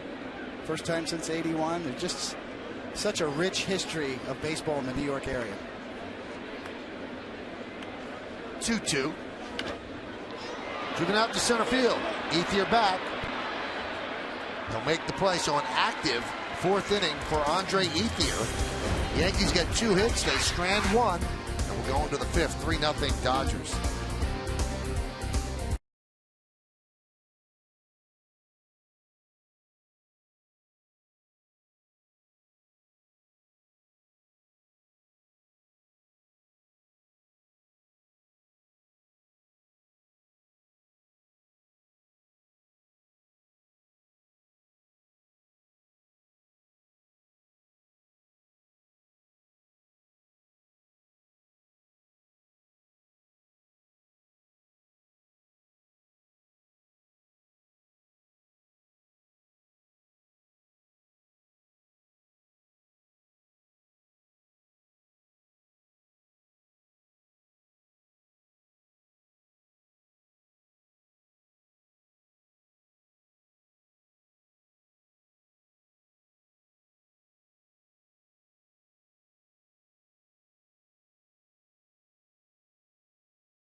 0-2, and he can't put somebody away. In fact, against the 3-2, and there's an at-bat today that we could see that in the third inning. Yeah, that's right, Andre Ethier. Now, this is 0-2. You've got a fastball away, and then a backdoor slider. Throws a changeup. He's out in front. Again, started with 0-2. Changeup middle of the plate. Ethier was able to get enough of it, split the uprights in right center field for the third run. It's not a matter of whether he throws strikes. He throws strikes. He gets ahead. As a matter of fact, 71% of the time, he throws a first pitch strike. Has been the issue, Michael. For the last 2 years, he's given up 11 home runs after going 0-2. Well, yeah, it's true. I mean, it's sort of the ever battle for Phil Hughes to figure out how to put away hitters. What's his secondary pitches going to be? Is it going to be the curveball, the slider? Puig gets plunked. So he takes first base as we move along, and the guys continue this discussion. We'll take a look at the scoreboard. Brought to you by Optimum. We're your TV, phone, and internet company. 3-0 Dodgers lead. But just kind of finishing that point, the interesting point is that here Phil Hughes is the most adept pitcher at throwing strike one in the American League. He's also the most adept pitcher at throwing strike two. So he goes 0-1, 0-2 more often than anybody else in the American League, yet his 4.10 pitches per plate appearance is the 5th most in the American League. So what gives? So when he gets ahead 0-2, he's never really figured out how he's going to go about putting away hitters. You know, is it going to? Do I need to develop a changeup? Is it going to be my curveball? At one point it was a cutter, then it was a slider, and his whole secondary repertoire has kind of been a work in progress over the 5 years he's been here. Puig steals second base. Not a great throw by Romine. Well, Puig getting hit down in the lower leg area. Now at first base, immediately runs. High throw from Romine. Nix made a nice play just to get that ball. That would have been thrown out in center field. Does not get the tag on Puig. Yeah, I mean, if he did touch him, he was out. We'll see here with Nix. Ground ball to second. As Gonzalez does his job, he moves Puig over to third. If the glove touches the backside of Puig right here, he's out. Looks like a swipe and a miss. But a good job by Nix just to get to that throw. But he's exciting, Puig. Boy, he just does not mess around. And when he gets on, when he puts on that uniform and gets in that lineup, he's there to make it happen. Waste no time. First pitch. Boy, that's close. Yes. Looks like a miss. Yankees bring the infield in with Hanley Ramirez at the plate. 1 for 2 in this game, 5 for 6 in the doubleheader. And he lines that one to left field. Another base hit on a broken bat. Puig scores, and it's 4-0 Dodgers. Yankees are having a lot of trouble with Hanley Ramirez. Yeah, he had a good first game, the day game of this series, this short series. 4 for 4 with a home run. Now here he is, 2 for 3. Now right there with runner at third base, less than 2 outs. Hanley's just trying to get something to drive to the outfield. Breaks his bat and scores a run as a result of a leadoff hit by pitch.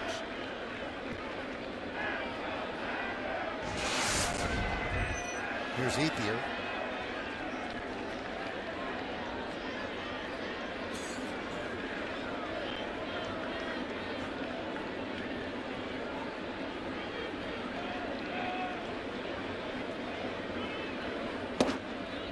So I think if there's a way to surmise it with Phil Hughes is pick a dominant, or at least what he thinks is his dominant secondary pitch, and perfect it, as opposed to it's a curveball for two or three starts, it's ineffective, yeah, let's go with the slider, I'm going to work on my changeup. Well, kind of your point. Yeah, exactly. I mean, you know, when I went after it, there was a certain way that I went after right-handed hitters when I got ahead 0-2. It was going to be sliders mainly and maybe occasional split. But I had a format how I was going to attack righties when I got ahead, and a different format for left-handed hitters when I got ahead. If I was 0-2 against lefties, you know, I'd be more prone to throw a splitter or something moving away, down and away from lefties. Conversely, the slider moving down and away from right-handed batters. So I had that in my head. There was no doubt about how I was going to go about finishing off hitters, and then it just became a question of execution. That one is drilled to right field. It is a base hit up against the wall for Ethier. Ramirez will stop at third. Ethier stops at first as Neal gets the ball in quickly. And there are runners on first and third. Still one man out here in the fifth. Well, here it is, David. The curveball slider. This looks like a slider to me. In a 1-1 count after a couple fastballs. Watch where Romine sets up. The backdoor slider, middle of the plate. Again, it's not. I think the frustrating part of watching Phil is that he's got front end stuff, quote unquote. You can rate him out, but when you're not comfortable with your approach or the repertoire of your approach, especially when it comes to your secondary pitch, there's always kind of that doubt. Is it the curveball? Where is it? Do I have a feel? I don't have a feel. Let's go to the slider. And that's an inconsistent feel. Yeah, it constantly seems like he's in search mode on how to finish off hitters. No problem getting ahead, as we pointed out. Another 0-1 count. Yankees play the infield back to the double play. First and third, one man out, one in. And Dodgers lead 4-0.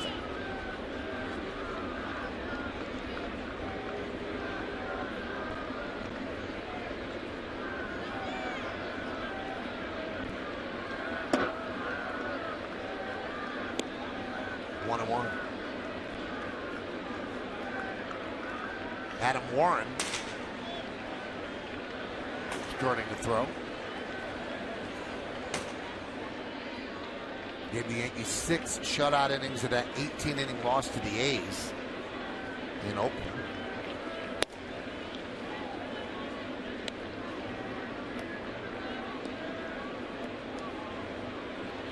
Jerry, a member of the Yankees 2009 World Championship team, so he has a Yankee championship ring. Valuable guy off the bench, can play a lot of positions.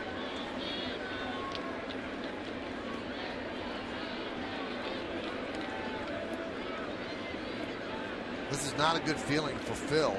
This is the second straight game where he's having trouble getting out of the fifth inning. You just need more from him. You expect more.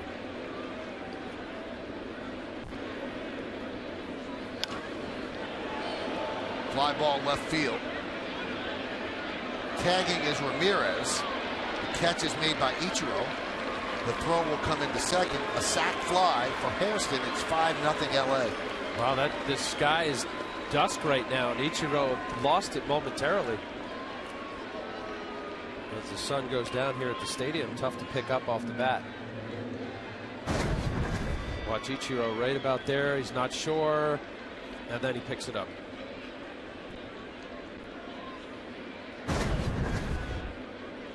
That's what he was looking at.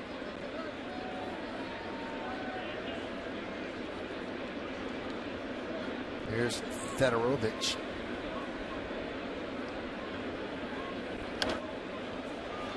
Pops it up into that sky. Romine deals with it now from a different angle, and he will put it away for the final out. But 2 more runs for the Dodgers. We're halfway through. Dodgers 5, Yankees 0.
by Chase. Sending money is easy as sending an email with Chase Quick Pay. Empire City Casino is your home for table games with new roulette, craps, and baccarat games. And by Hyundai, the 10th is back sales event at your Hyundai dealer now through July 1st.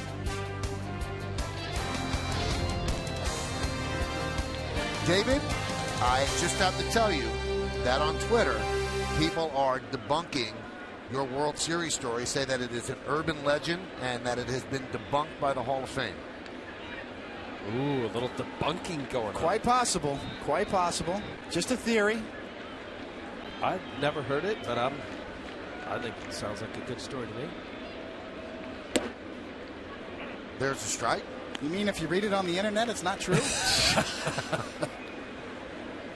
The Optimum scoreboard, 5-0 Dodgers.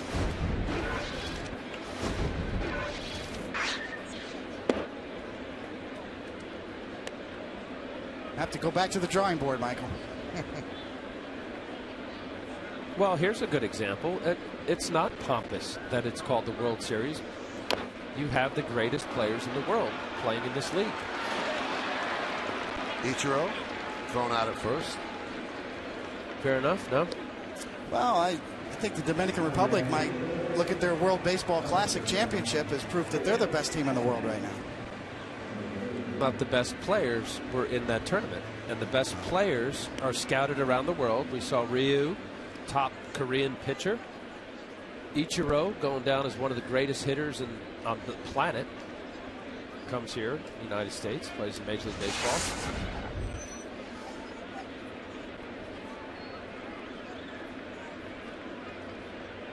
Certainly wasn't always that way, that's for sure. And the Dodgers organization, a big part of that history. When you think about Jackie Robinson breaking the color barrier. Good point. There's another debunk. Michael. Just a discussion, Al. Nobody's debunking you. 1-1.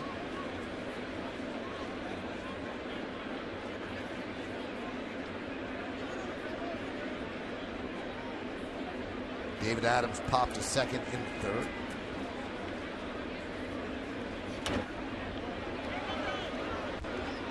The Dodgers, the first team to break the color barrier. 1947, Jackie Robinson became the first African-American to play in the major leagues, and his number 42 retired throughout baseball. First team to move to the coast. Well, they actually moved along with the San Francisco Giants. They had international scouting before a lot of teams.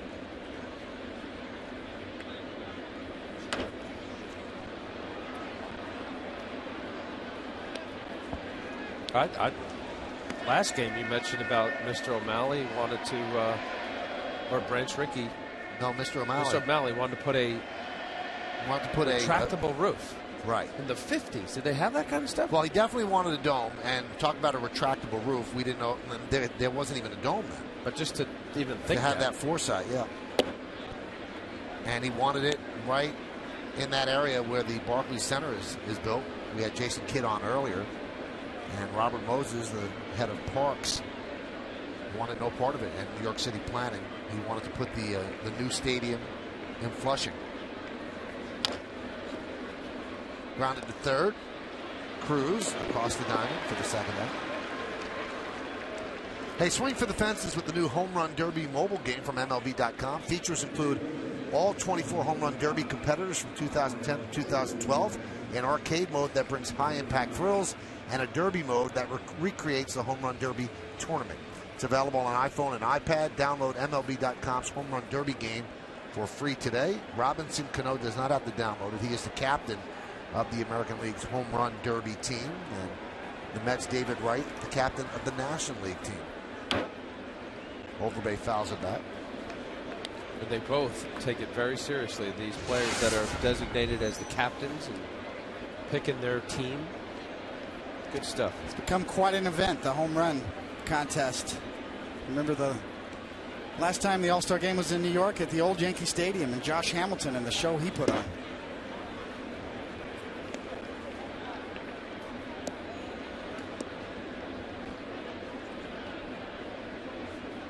This year, the All-Star festivities will be at Citi Field.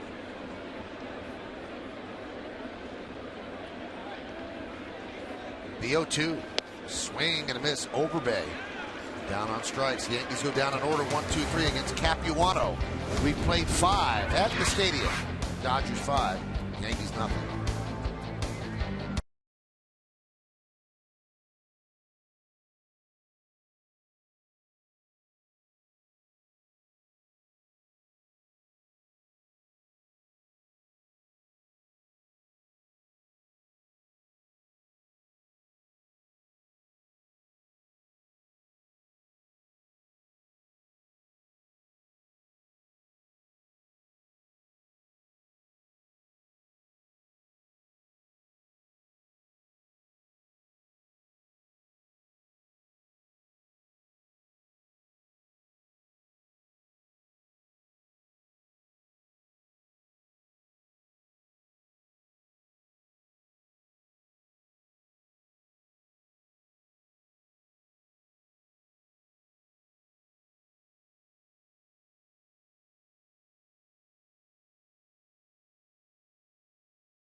On Dish Nation.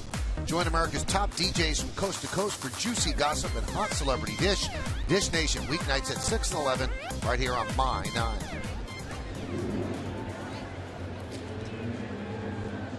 As we move along here in the 6th, we'll give you the out-of-town scoreboard brought to you by the New York Lottery. Hey, you never know. See Tampa Bay leading Boston 3-2. Baltimore won that series against Detroit. Toronto still hot, leading Colorado 4-2. Toronto's won 7 in a row. Kansas City playing much better since George Brett became the hitting coach, leading Cleveland. Here's Luis Cruz. Pitch is outside. When we talk about the All-Star game, and we know that the All-Star game means something, because the winner of the All-Star game, that league, gets home field advantage in the World Series. And I was talking with Mariano Rivera on Monday, and he said he does not approve of that. He said the All-Star game should be an exhibition game where the players could enjoy themselves, show off their skills, and not have to have the pressure of winning a game. He said because he's been there since they turned it into this game counts, he said, and there's very little joy.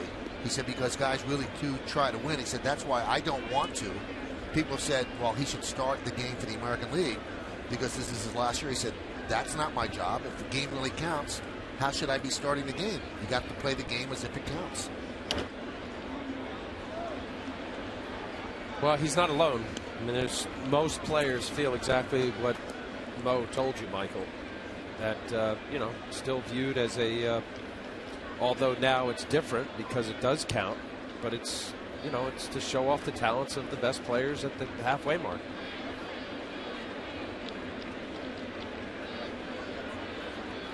Two. That one's hit deep to center field. Drifting back is Gardner, and he'll put it away for the first out. This copyrighted telecast is presented by authority of the New York Yankees and may not be reproduced or retransmitted in any form. The accounts and descriptions of this game may not be disseminated without the express written consent of the New York Yankees.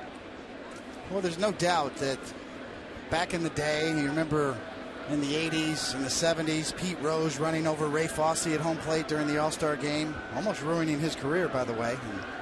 But the National League and the American League really went at it. That the games did matter, even though it was an exhibition back then. That the two leagues really were up for bragging rights. Sure. The National League was very proud, the old league, and they did not want to lose to the American League. Obviously, things have changed over the years. Interleague play has kind of diminished the value of the differences between the two leagues, and the effort to make the game mean something, brought on the rule of World Series home field advantage being tied to the outcome. So, the sentiment was to try to bring it back to the old days when that game really meant a lot, and the American and the National League really went at it. But Mariano Rivera is exactly right. There should be no one-trick ponies during this All-Star game. Mariano Rivera should not be starting that All-Star game, because the game means too much. But if it didn't, and it was an exhibition. High fly ball, shallow left, coming on is Ichiro. Would you feel the same? I mean, as an exhibition game, his last year here in New York, maybe Matt Harvey starts. Yeah, I still disagree with it, because Mariano Rivera is known as the closer, so why not put him in his normal spot at the end of the game? You're going to have a chance for him to pitch. Somewhere, right? Even somewhere if it's in that down, game, pitch in the eighth. Later in the game, yeah, even if you're behind, Mariano Rivera could still pitch the eighth inning. So why would you take him out of his familiar format to pitch one inning to start a game? Makes no sense. It's not like he's going to go 2 or 3 innings. Plus, what about the honor? Did you ever start an All-Star game? No. I mean, the honor of being the starter. That was tremendous. Well, that is tremendous. I mean, the whole sentiment is born out of respect for Mariano Rivera, out of trying to pay proper respect to him. It's just guided in this case. And also, if you're the starter that really earned it, do you feel good about it that you had that honor taken away from you? You should be starting.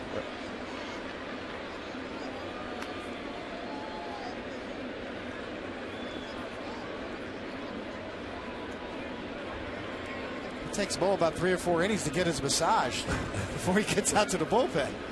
He wouldn't know what to do to start the game. Familiar routine for a lot of closers is you kind of hang out in the clubhouse for the first few innings, and then you work your way down to the bullpen somewhere in the middle of the game.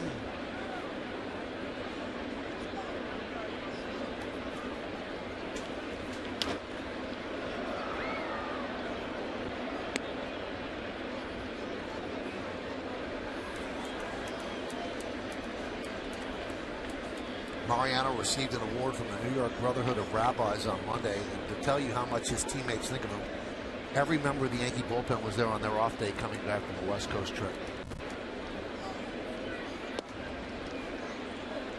which was very nice to see.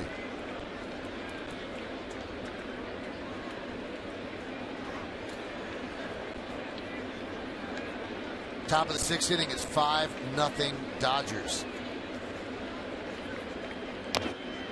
Dodgers' first trip into Yankee Stadium since 1981 when they won the World Series in 6 games. Ken Landreau recording the final out in center field of a 9-2 Dodger win. Yankees won the first 2 games of that World Series. Dodgers came back and won the next 4. And then the Yankees didn't return to the postseason until 1995. He could not hold up. Schumacher down on strikes, and a nice comeback inning for Phil Hughes as he retires the Dodgers in order. We go to the bottom of the 6th, 5-0 LA.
championships with the 67th Old Timers Day presented by Ernst & Young.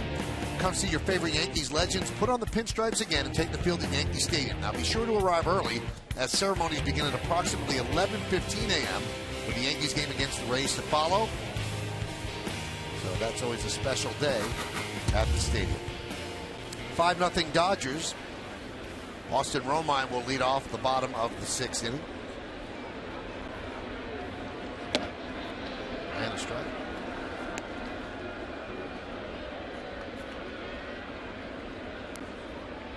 Well, Chris Capuano does not look like a guy 1-4 with an ERA close to 6.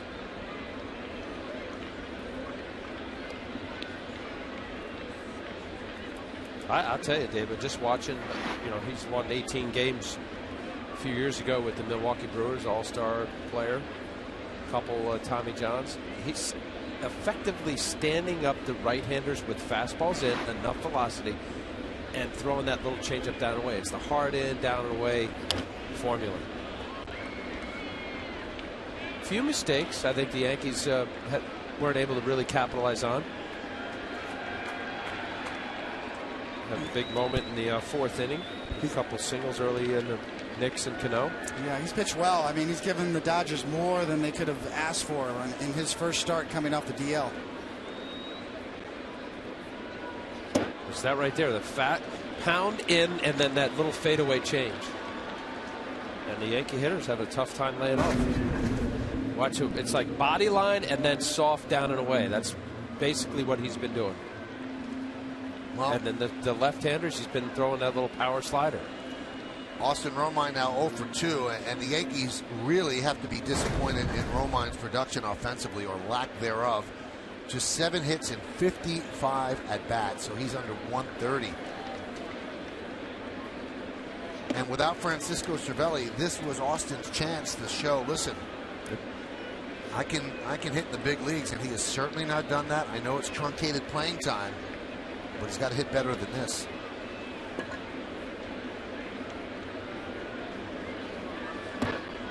Count 2-0. Cervelli has had some improvement, and they hope to get him back sometime in July. Count 2-1.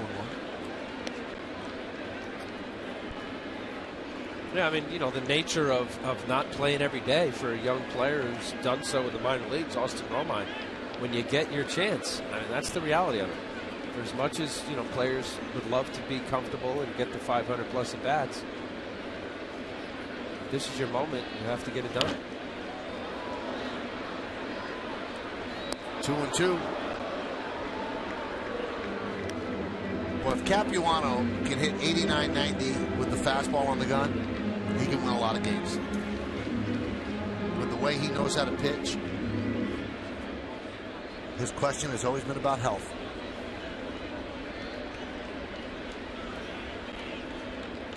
Throws with the proper hand, too. There's just not enough lefties out there. Strike 3, Gardner down looking. He is 0 for 3 against the Dodger lefty.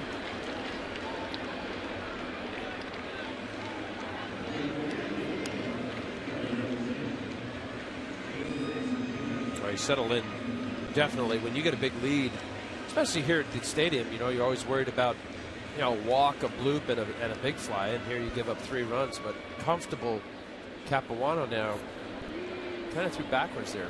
Painted a couple fastballs down the way after getting behind 2-0.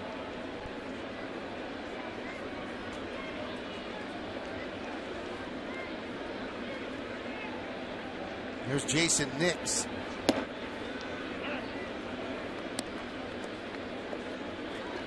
Count 0-1. Nix, one of the Yankee 3 hits. Nix has a hit, Cano has a hit, and Overbay has a hit. And Cano's hit is the only hit that left the infield. The other 2 infield singles are short.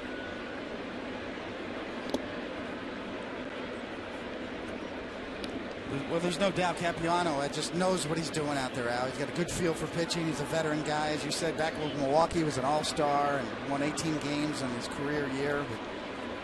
But just a dearth of left-handed starters out there as well. Hard to find good lefties with experience and know what they're doing.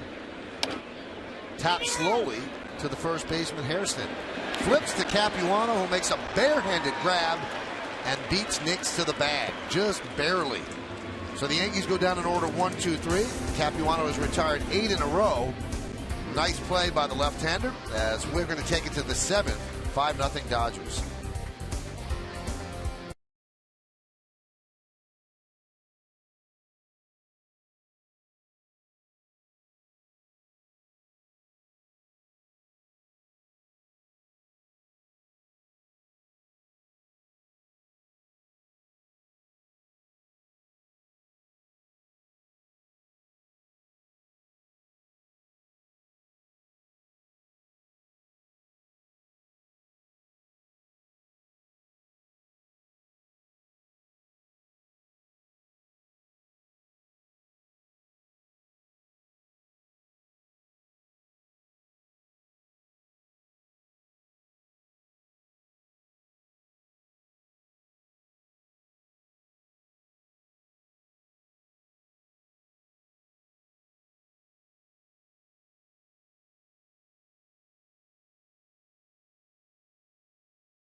Bullpen brought to you by Verizon. Fios, making life more entertaining with America's fastest, most reliable internet. That's powerful. So Adam Warren comes on for Phil Hughes. Last time we saw Warren, 6 shutout innings in the 18-inning Yankee loss to the A's. And he was so good, the Yankees had to send him down to the minor leagues because he was no use to them for the next 3 days after pitching 6 innings, really the next 4 days. So just recalled, and he will deal to Puig, Gonzalez, and Ramirez here in the 7th to try to keep it at 5-0. Puig hits one the other way. Neal back, track, wall, see ya. He just flicked his wrist and hit the ball into the seats and right. A solo shot. It is 6-0 Dodgers. And Puig has scored 3 of the 6 runs. Well, that's the kind of electric power, excitement that Puig brings to this Dodger lineup. Hanging slider, middle of the plate. He likes the ball out over. We talked about it. He dives a little bit. And Michael, as you said, a little bit more than a flick, but there's no doubt about it. He possesses that kind of power in his early big league career. It's going to be something special, this kid. The impressive part is it's off speed. As Al said, it's a slider out over the plate, but he doesn't try to pull it. There's a base hit off the bat of Gonzalez.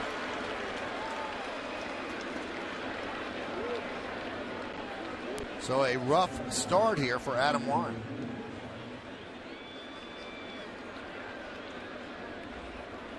Hanley Ramirez will come to the plate. Vin Scully has been tweeting from LA all night for the Dodgers. Hashtag at Vin Scully. And he says Hanley Ramirez is 6 for 7 today. Wow.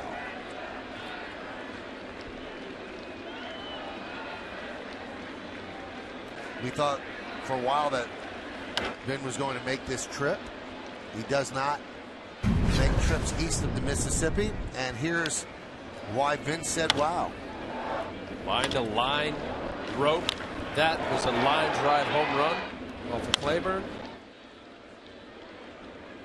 They missed him. Look at that. Even broken bat over the shortstop's head. RBI.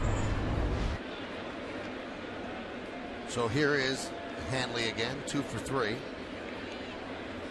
Yankees trailing 6-0 on the scoreboard, brought to you by Volvo. Oh, what a great Scandinavian shot. luxury cars designed around you. Excuse me, Michael. What a great shot of that broken bat, huh? Yeah. Right off the bat, just splintered in two.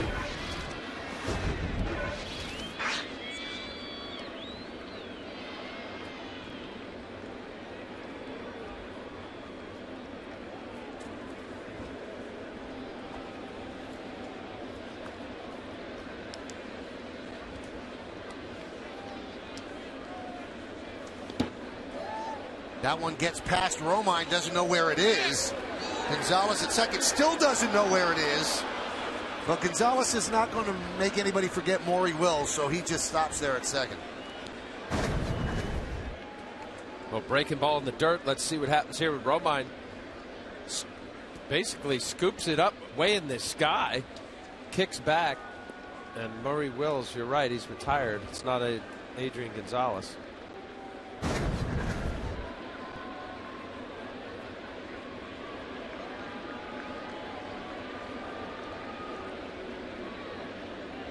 So this second game has not been good to the Yankees after they won the first one 6-4.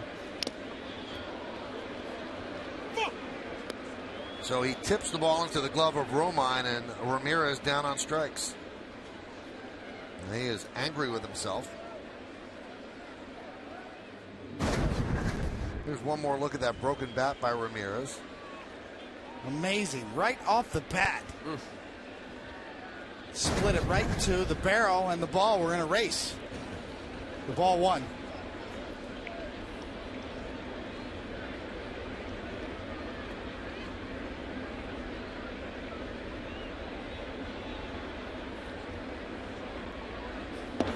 You know, we mentioned Vince Scully, and the Dodgers did a poll a couple of years ago. Now think of all the great players in Dodger history. I mean, some of the game's greatest. Jackie Robinson, Sandy Koufax, Don, on and on and on. And Vince Scully was voted the most popular Dodger of all time.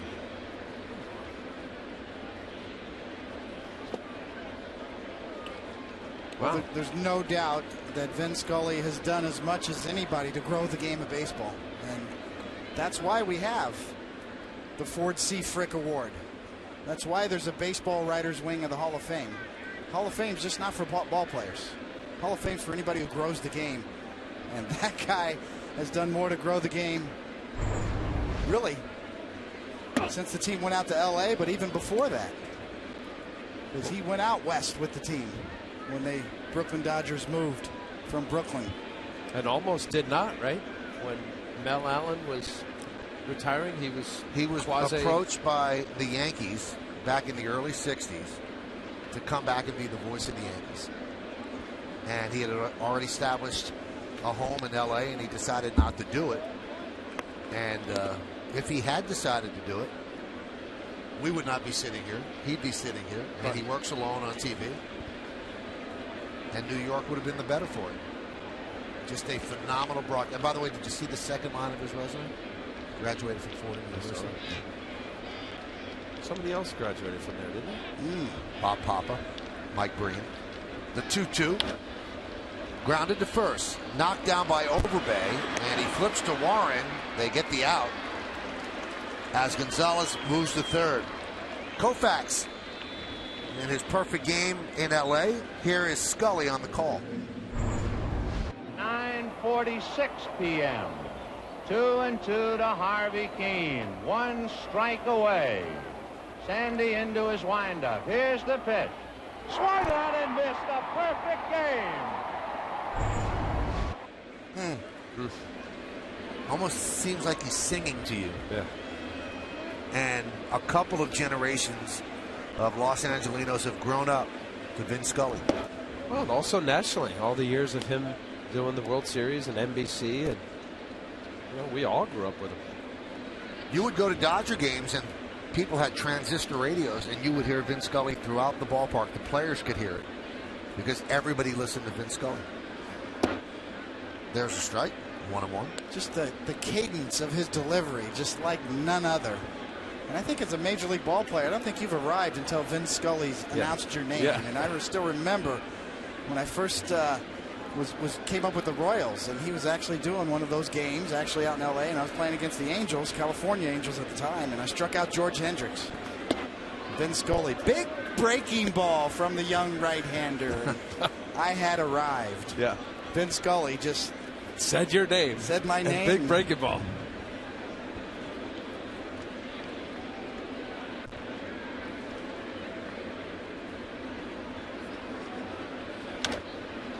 Ground ball to second.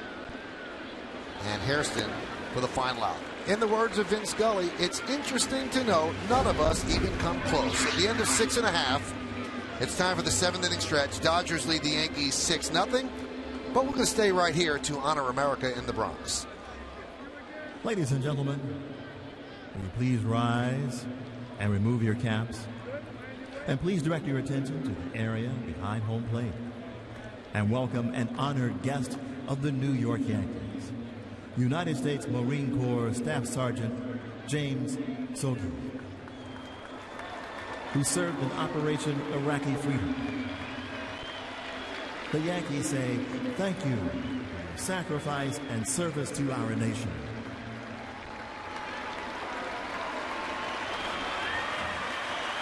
Now, ladies and gentlemen, please join in Kate Smith's rendition of God Bless America.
The game brought to you by Hershey Park. Say yes to family fun this summer at Hershey Park.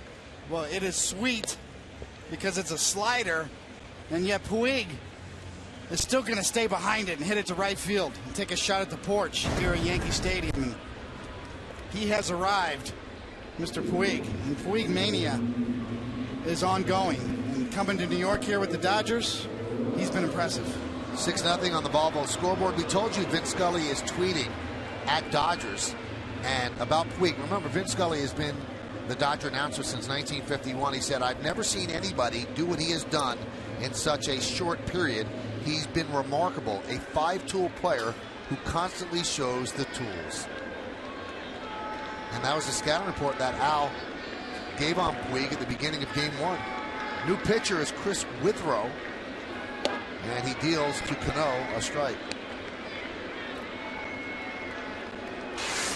Well, David, you mentioned this guy here, Withrow, throws upwards of 98, 99 miles an hour. Good arm. Obviously, the 1 1/3 inning. High ERA, give up a couple runs. You know, there's certain guys, and you mentioned, I guess that was the earlier game in the split day-night doubleheader, about exciting, electric phenom players. You mentioned Bo Jackson. I think it's an excellent name. And someone else mentioned Steven Strasburg. You throw Bryce Harper. The way Dwight Gooden came in the major leagues. Puig, what he has shown so far, batting nearly 500, has the power to go both ways. Really aggressive, maybe at times to a fault. But this guy, I mean, has shown, and the athleticism, he looks like a football player. Could be that player that people want to watch. Well, his energy and enthusiasm, daring base running as he showed. 5-tool player, great arm out there. You know, from what I've heard, I didn't see Roberto Clemente play a lot, but to me, that's the comparison. And the great Roberto Clemente stands alone as one of the great legends and humanitarians of all time. But he was a daring base runner too, from what I heard. My dad described Roberto Clemente and had a cannon for an arm, hit for power. He obviously ended up right on the button with 3,000 career hits. Did Roberto Clemente, but also a very daring base runner. But Puig, I mean, you can't take your eyes off of him. I mean, who knows what he's going to do? He comes to play. 2-2. Cano hits one to right field. Puig is there, and he makes the play. Let's take a look at the Yankees in-game box score, brought to you by Kia. To learn more, visit kia.com. Just 3 hits in there. Infield single by Nix. A single by Robinson Cano to right center. He was thrown out trying to stretch by Ethier. And Lyle Overbay a single ashore. That's it. That's what they did against Chris Capuano. Yeah, Capuano was excellent. Coming back after a lat injury, DL.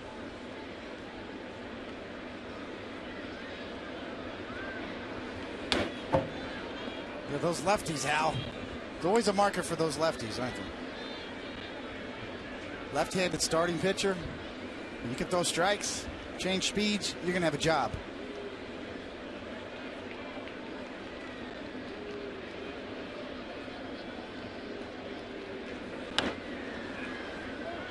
I don't think there's any way you can make your son a lefty, is there, Al? No, I mean, I tried. You know, I tried to tie his right arm behind his back, make him use his left. That's an urban legend, a lot like that world newspaper story I was spreading earlier.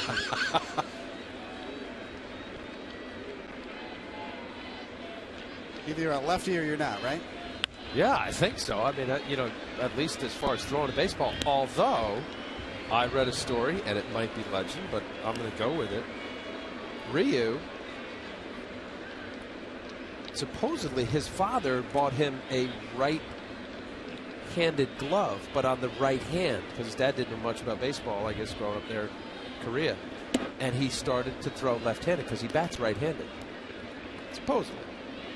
So he was a right-hander that his father gave him a glove for his right hand, and he ended up throwing left-handed. Hyunjin Ryu, nice young pitcher. Young, actually. He's played 8 years in the Korean big leagues. Pitched the first game, gave up 3 runs in 6 innings. Interesting story. So maybe you can make a lefty. Manufacture a left-hander. I do want to say this, that I had my first pitching coach with the Yankees, Gil Patterson. He's a roving pitching coordinator back with the Yankees. Great move by the Yankees because he's one of my best pitching coaches. The other one is sitting in the Yankee dugout, Larry Rothschild. When he had 5 arm surgeries and came back throwing left-handed and threw 85 miles an hour. He was a right-hand pitcher, phenom, coming up with the Yankees. Actually was rated out higher than Ron Gehrig in 1975 before they both came on the scene in the big leagues, 76. So maybe he can. The Yankees had a kid in the minor leagues, Venditti, who could throw both ways, you know, and taught himself, you know. He's more of a finesse pitcher, left-handed. They actually had to change the rules for him when he first broke in. He came out of Creighton University. The Yankees picked him up. He's been in their system a couple of years. I think he's out with an arm injury or had surgery.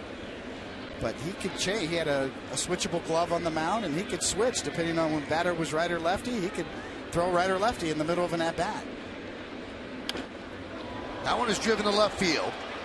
Schumacher is there.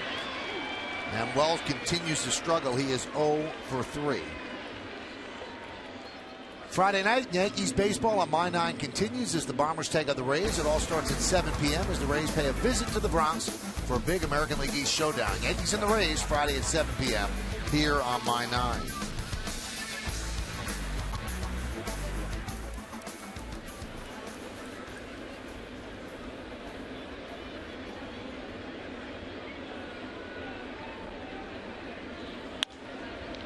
Ground ball to first off the bat of Neal. Hairston takes it himself, and the Yankees go down in order 1, 2, 3. We go to the 8th inning at the stadium. All Dodgers so far, 6-0 LA.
By Kia. To learn more, visit kia.com. There's 11 hits from the first 5 batters, so they've certainly done their job. 12 if you add Hairston, say the first 6, and the bottom 3, 0 for 9 combined. But the damage done up top. Puig with a home run.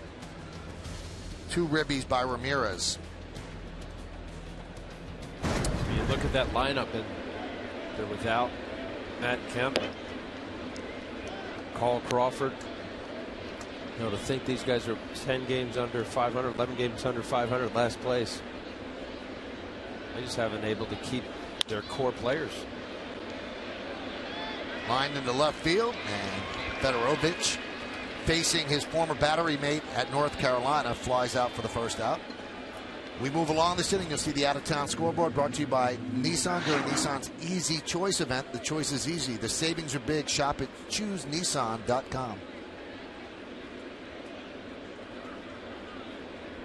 You know, Al, we forgot about one guy, lefty. You know, we're talking last inning about can you teach guys to be lefty or is it natural born? Billy Wagner.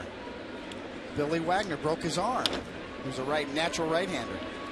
Line drive to right field. Cruz flies out. That's right. When he was a child, Billy Wagner, you know, the great left-handed pitcher, Billy the Kid. Yeah.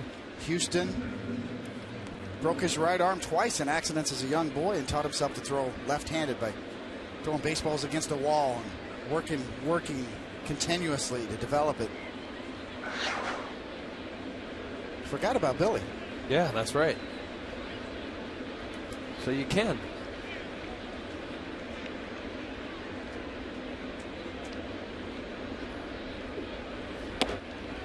And there's a strike to Mark Ellis.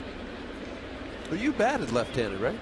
I did bat left-handed. That was my father taught me how to bat left-handed. You know, he's a big Ted Williams fan growing up.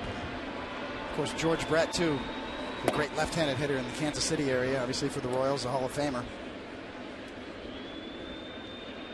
Wasn't that dangerous, though, to bat left-handed, that your pitching shoulder would be facing the pitcher? I know they didn't want Doc Gooden to do that. Yes, they didn't. They didn't say anything to me when I went to the Mets. Go ahead, bat left-handed. Rookie. First time I took batting practice with the Mets, I was trying to emulate George Brett, and the Mets got all over me. That was my nickname still to this day. Keith Hernandez calls me George because I was trying to hit like George, and they just jumped me. Who do you think you are, George Brett? I was in the batting cage, leaning back like George used to lean. That group of Mets, the '86 champion Mets, I came the next year in 1987. That was the harshest group of veterans I've ever been around, Al. They abused the rookies. Grounded to short. Nix will get Ellis. And Warren works a 1-2-3 8th inning. We're going to the bottom of the 8th. Dodgers 6, Yankees nothing.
Mayo DNA with Dodge Passion and Design. Which one of these moments is the most remarkable Yankees-Dodgers history? Is it Don Larsen's perfect game or Reggie Jackson's 3 home runs in the World Series clincher? Text A or B to 70377 or go to my9tv.com. Find out the results right after the game. It's Take on Russ, brought to you by Dodge Dart. Still the only perfect game ever pitched in postseason play. Withrow deals to Ichiro. Count 1-0. I think we'll see Don Larsen here this Sunday for Old Timers Day. And I think he's really looking forward to it. He's kind of fully recovered from his hip fracture that he had a few months ago. Ichiro pops it up, 96-mile-an-hour fastball. Cruz makes the play in fair territory for the first out. To help you vote, here's a look at the moments. Here's Don Larson. As it was written that day, the imperfect man pitches the perfect game.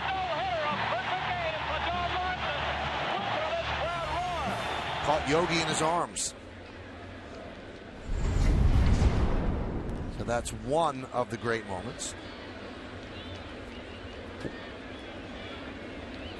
And Reed Brignac is going to pinch hit for David Adams.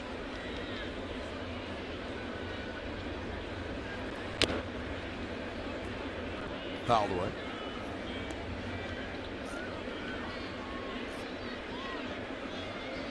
And then, what, on the anniversary or throwing out the first pitch with Yogi and Don Larson, our very own David Cone throws a perfect game. Here's a little trivia question. Only 3 Yankees in history have pitched perfect games.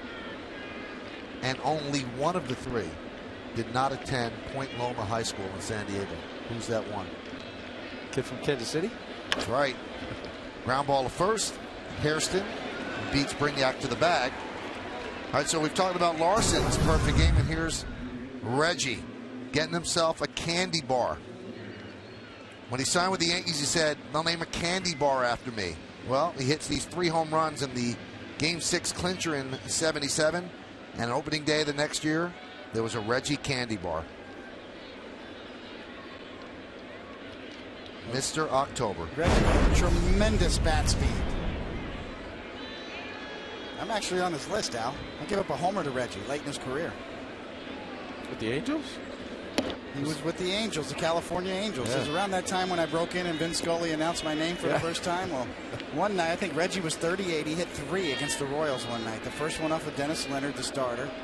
The second one off of me, coming in relief. And the third one off of the late, great Dan Quisenberry. So late in his career, Reggie had a 3 home run game. And when I finally met Reggie Jackson, I asked him if he remembered me and remembered that home run. What do you think he said? No way. No? He remembered that day. But he didn't remember it was He you? didn't remember me. I was a rookie. You know. Yeah, but so what? How many 3 home run days do you have? Well, he had one in the World Series, so a regular season one just kind of blended in. No way. So I reminded him that I was that middle guy, that rookie that gave up the second one of your 3 home run night at 38 years old. And you know what, Al? It was 92 miles an hour down and away on the black, and he hit me out the left center. In Anaheim? In Anaheim. Line to right field, right at Puig. And that will do it as the Yankees go down in order. And we go to the 9th inning. Dodgers 6, Yankees nothing.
But Russ Salzberg will break down tonight's action, plus have news and reaction from the locker room. The Verizon Fios game wrap-up tonight on the 10 o'clock news on My 9.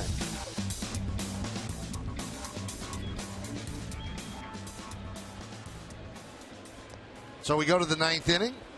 Brignac moves in at short. Nix moves from short to third at 6-0 Dodgers. Adam Warren, his 3rd inning of work.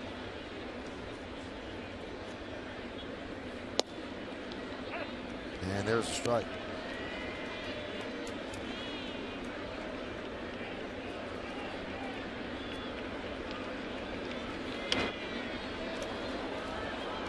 Count 0-2.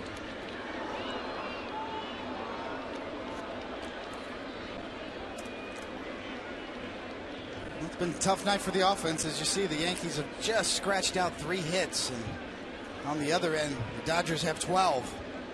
So it's been all Dodgers.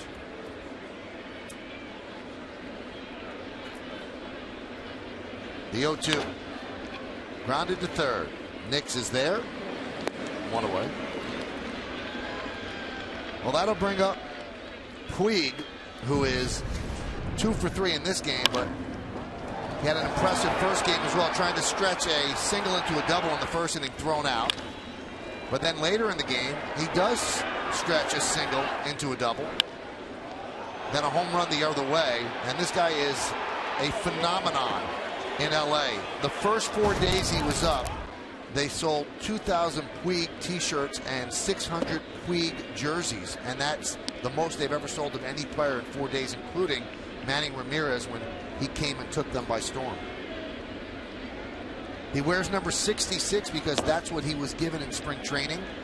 So when they called him up, they kept him at 66. There's a chance that he could actually be given another number next year. But 66 has been good for him. 2-1. Just an amazing story. He has 27 hits in his first 15 games. And for the season, 27 for 56. That's 482. 5 homers and 11 ribbies. Spring training hit 517. He was not sent down to AAA. He was sent down to AA Chattanooga. That's what he did there. Now, what do the Dodgers do? Because they're expecting back Kemp and Crawford, and then you have Ethier, who makes a lot of money, but they've got to sit down Ethier and play Puig, you would think. Yeah, that would be, I think, the move that's been talked about. And I don't know if Ethier's got a market for a trade. Puig hits one to left field. Ichiro makes the play for the second out. Well, here's something that you can get excited about. Yankees are bringing back the player bobblehead series. They're kicking it off with a Derek Jeter bobblehead. That's going to be on Monday, July 8th. And for the first 18,000 guests, they'll get it. Presented by AT&T. You are not going to want to miss one of these and starting off your new Yankee bobblehead collection. And the captain. So we're going to interview the captain. Derek, will you be back this year? Yes, he thinks he's going to be back this year. Is it going to be sometime after the All-Star break?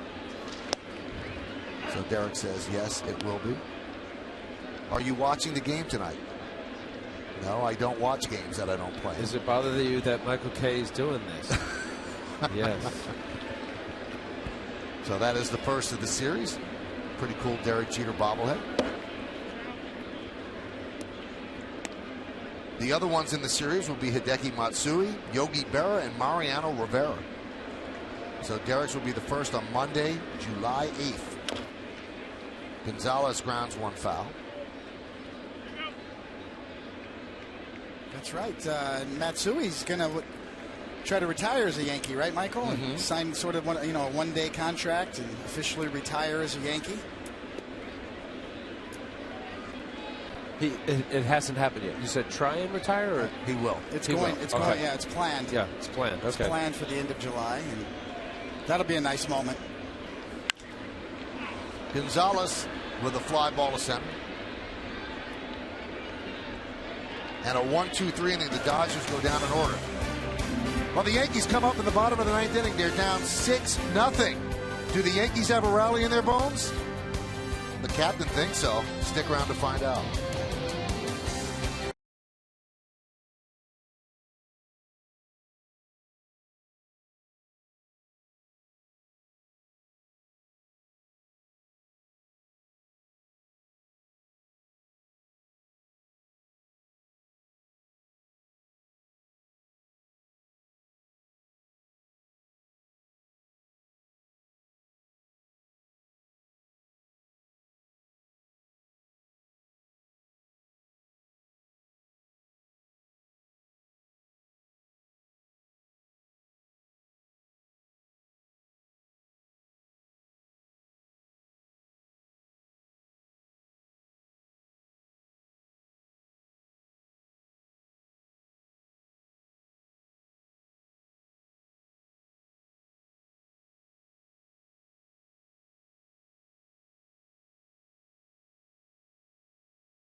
game wrap-up. Russ Salzberg will break down tonight's action, plus have news and reactions from the locker room. The Verizon Fios game wrap-up tonight on the 10 o'clock news on My 9. New pitcher for the Dodgers will be Brandon League. He has been replaced as the Dodger closer, but he will try to close this one out, get the final 3 outs of a 6-0 lead. Zoilo Almonte will pinch hit for Austin Romine, and this is his major league debut. A switch hitter, bats better from the left side. We thought he'd be in the lineup for the second game, but no, he is pinch hitting for Romine. Big throw for the kid as he lines one foul. Speaking of big thrills, our director John Moore, very proud father. His son Chris drove in the game-winning run in extra innings for his Pelham Little League team, 12-year-old, and they won 4-3. So congratulations to Chris Moore with the game-winning hit. And also pitched 5 scoreless innings. Did it all. No hit. 0-2. No hitter. 5 no-hit innings.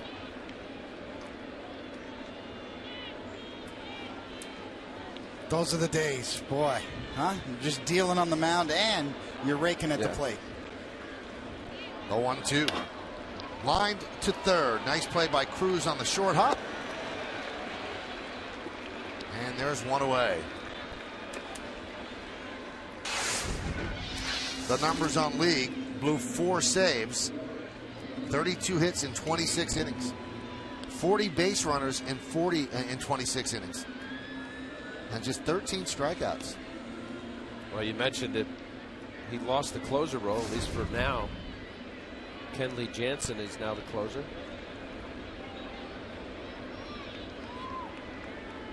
Here's Brett Gardner. After winning the first game 6-4, the Yankees just really were not in this. Dodgers scored 2 runs in the first inning. Yankees couldn't do anything against Capuano. They have just 3 hits, 2 of them infield hits. And when you don't hit, you look lethargic, and the Yankees have not looked great in this game. But you give the Dodger pitchers credit.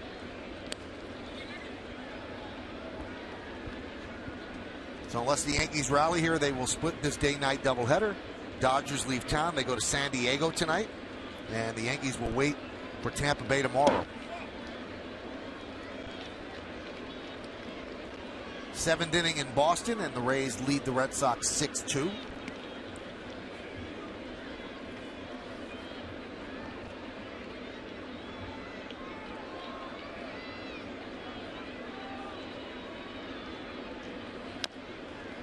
Tapped slowly, but a foul ball. If the Red Sox don't win tonight and the Yankees don't win, everything's bunching up in the East. Tampa Bay would move to within 6. The Yankees would be 4 back. The Orioles, who won today, would be a game and a half back. And the Yankees just 2 back of the Red Sox in the loss column. And don't forget, here come the Blue Jays.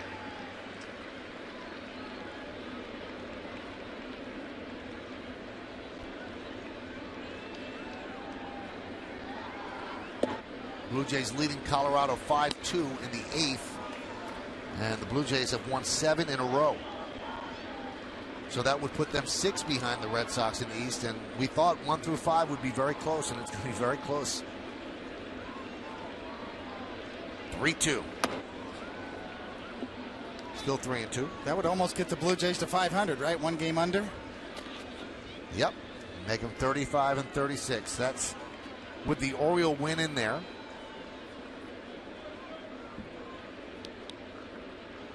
Blue Jays, as we mentioned earlier, about to get Jose Reyes back, too, in that lineup. 3-2. Tap to short. Ramirez gets the speedy Gardner for the second out.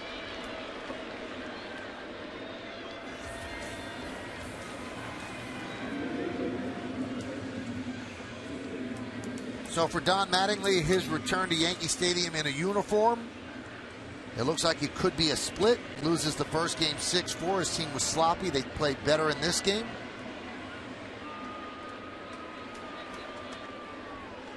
Received 2 bleacher creature roll calls Got a nice hand from both stadium crowds, the day game and the night game, and his work here with the Yankees certainly not forgotten. Here's Nix inside, and it got him. So he will take first. That may be retribution for when Phil Hughes hit Puig. Maybe. No, Ronnie's giving the, what are we doing here?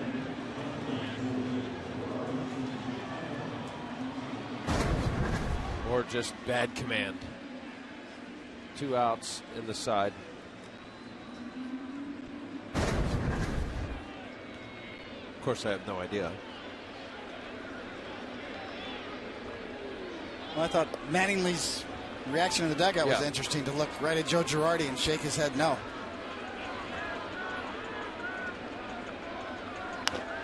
Cano grounds one foul.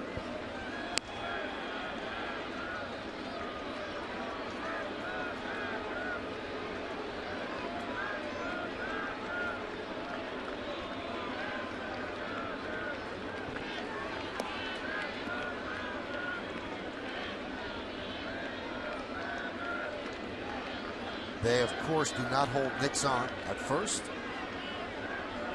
He goes. Check swing on the breaking ball. And Nix takes second on defensive indifference.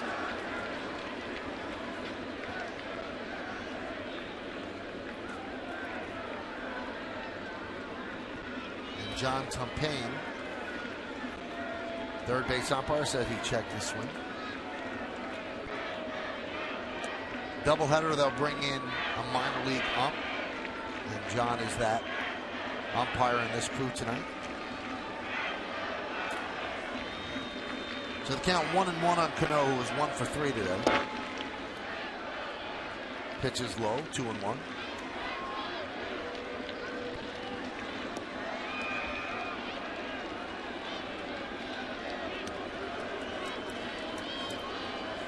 Yankees will see the Dodgers again in about a month in LA, another 2-game set.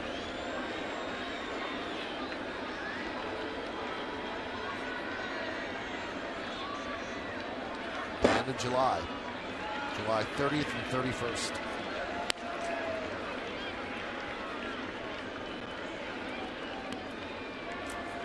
Going out for that one, Michael? Yes. Nice. 2 trips to LA. Could see you like Entourage going out there in the big, 4-door Buick. This should do it. Fly ball to left. Schumacher will put it away. And Don Mattingly celebrates a 6-0 Dodger victory. Chris Capuano comes off the DL, and he picks up the victory. 6 shutout innings. The bullpen does the rest of the work. We got a good look at Yasiel Puig with a home run the other way, and he is certainly worthy of all the attention. We still have a lot to do here on My 9. Stick around. We've got some awards, and then, of course, we'll get you ready for Russ on the postgame. Don Mattingly comes back and manages the Dodgers to a win.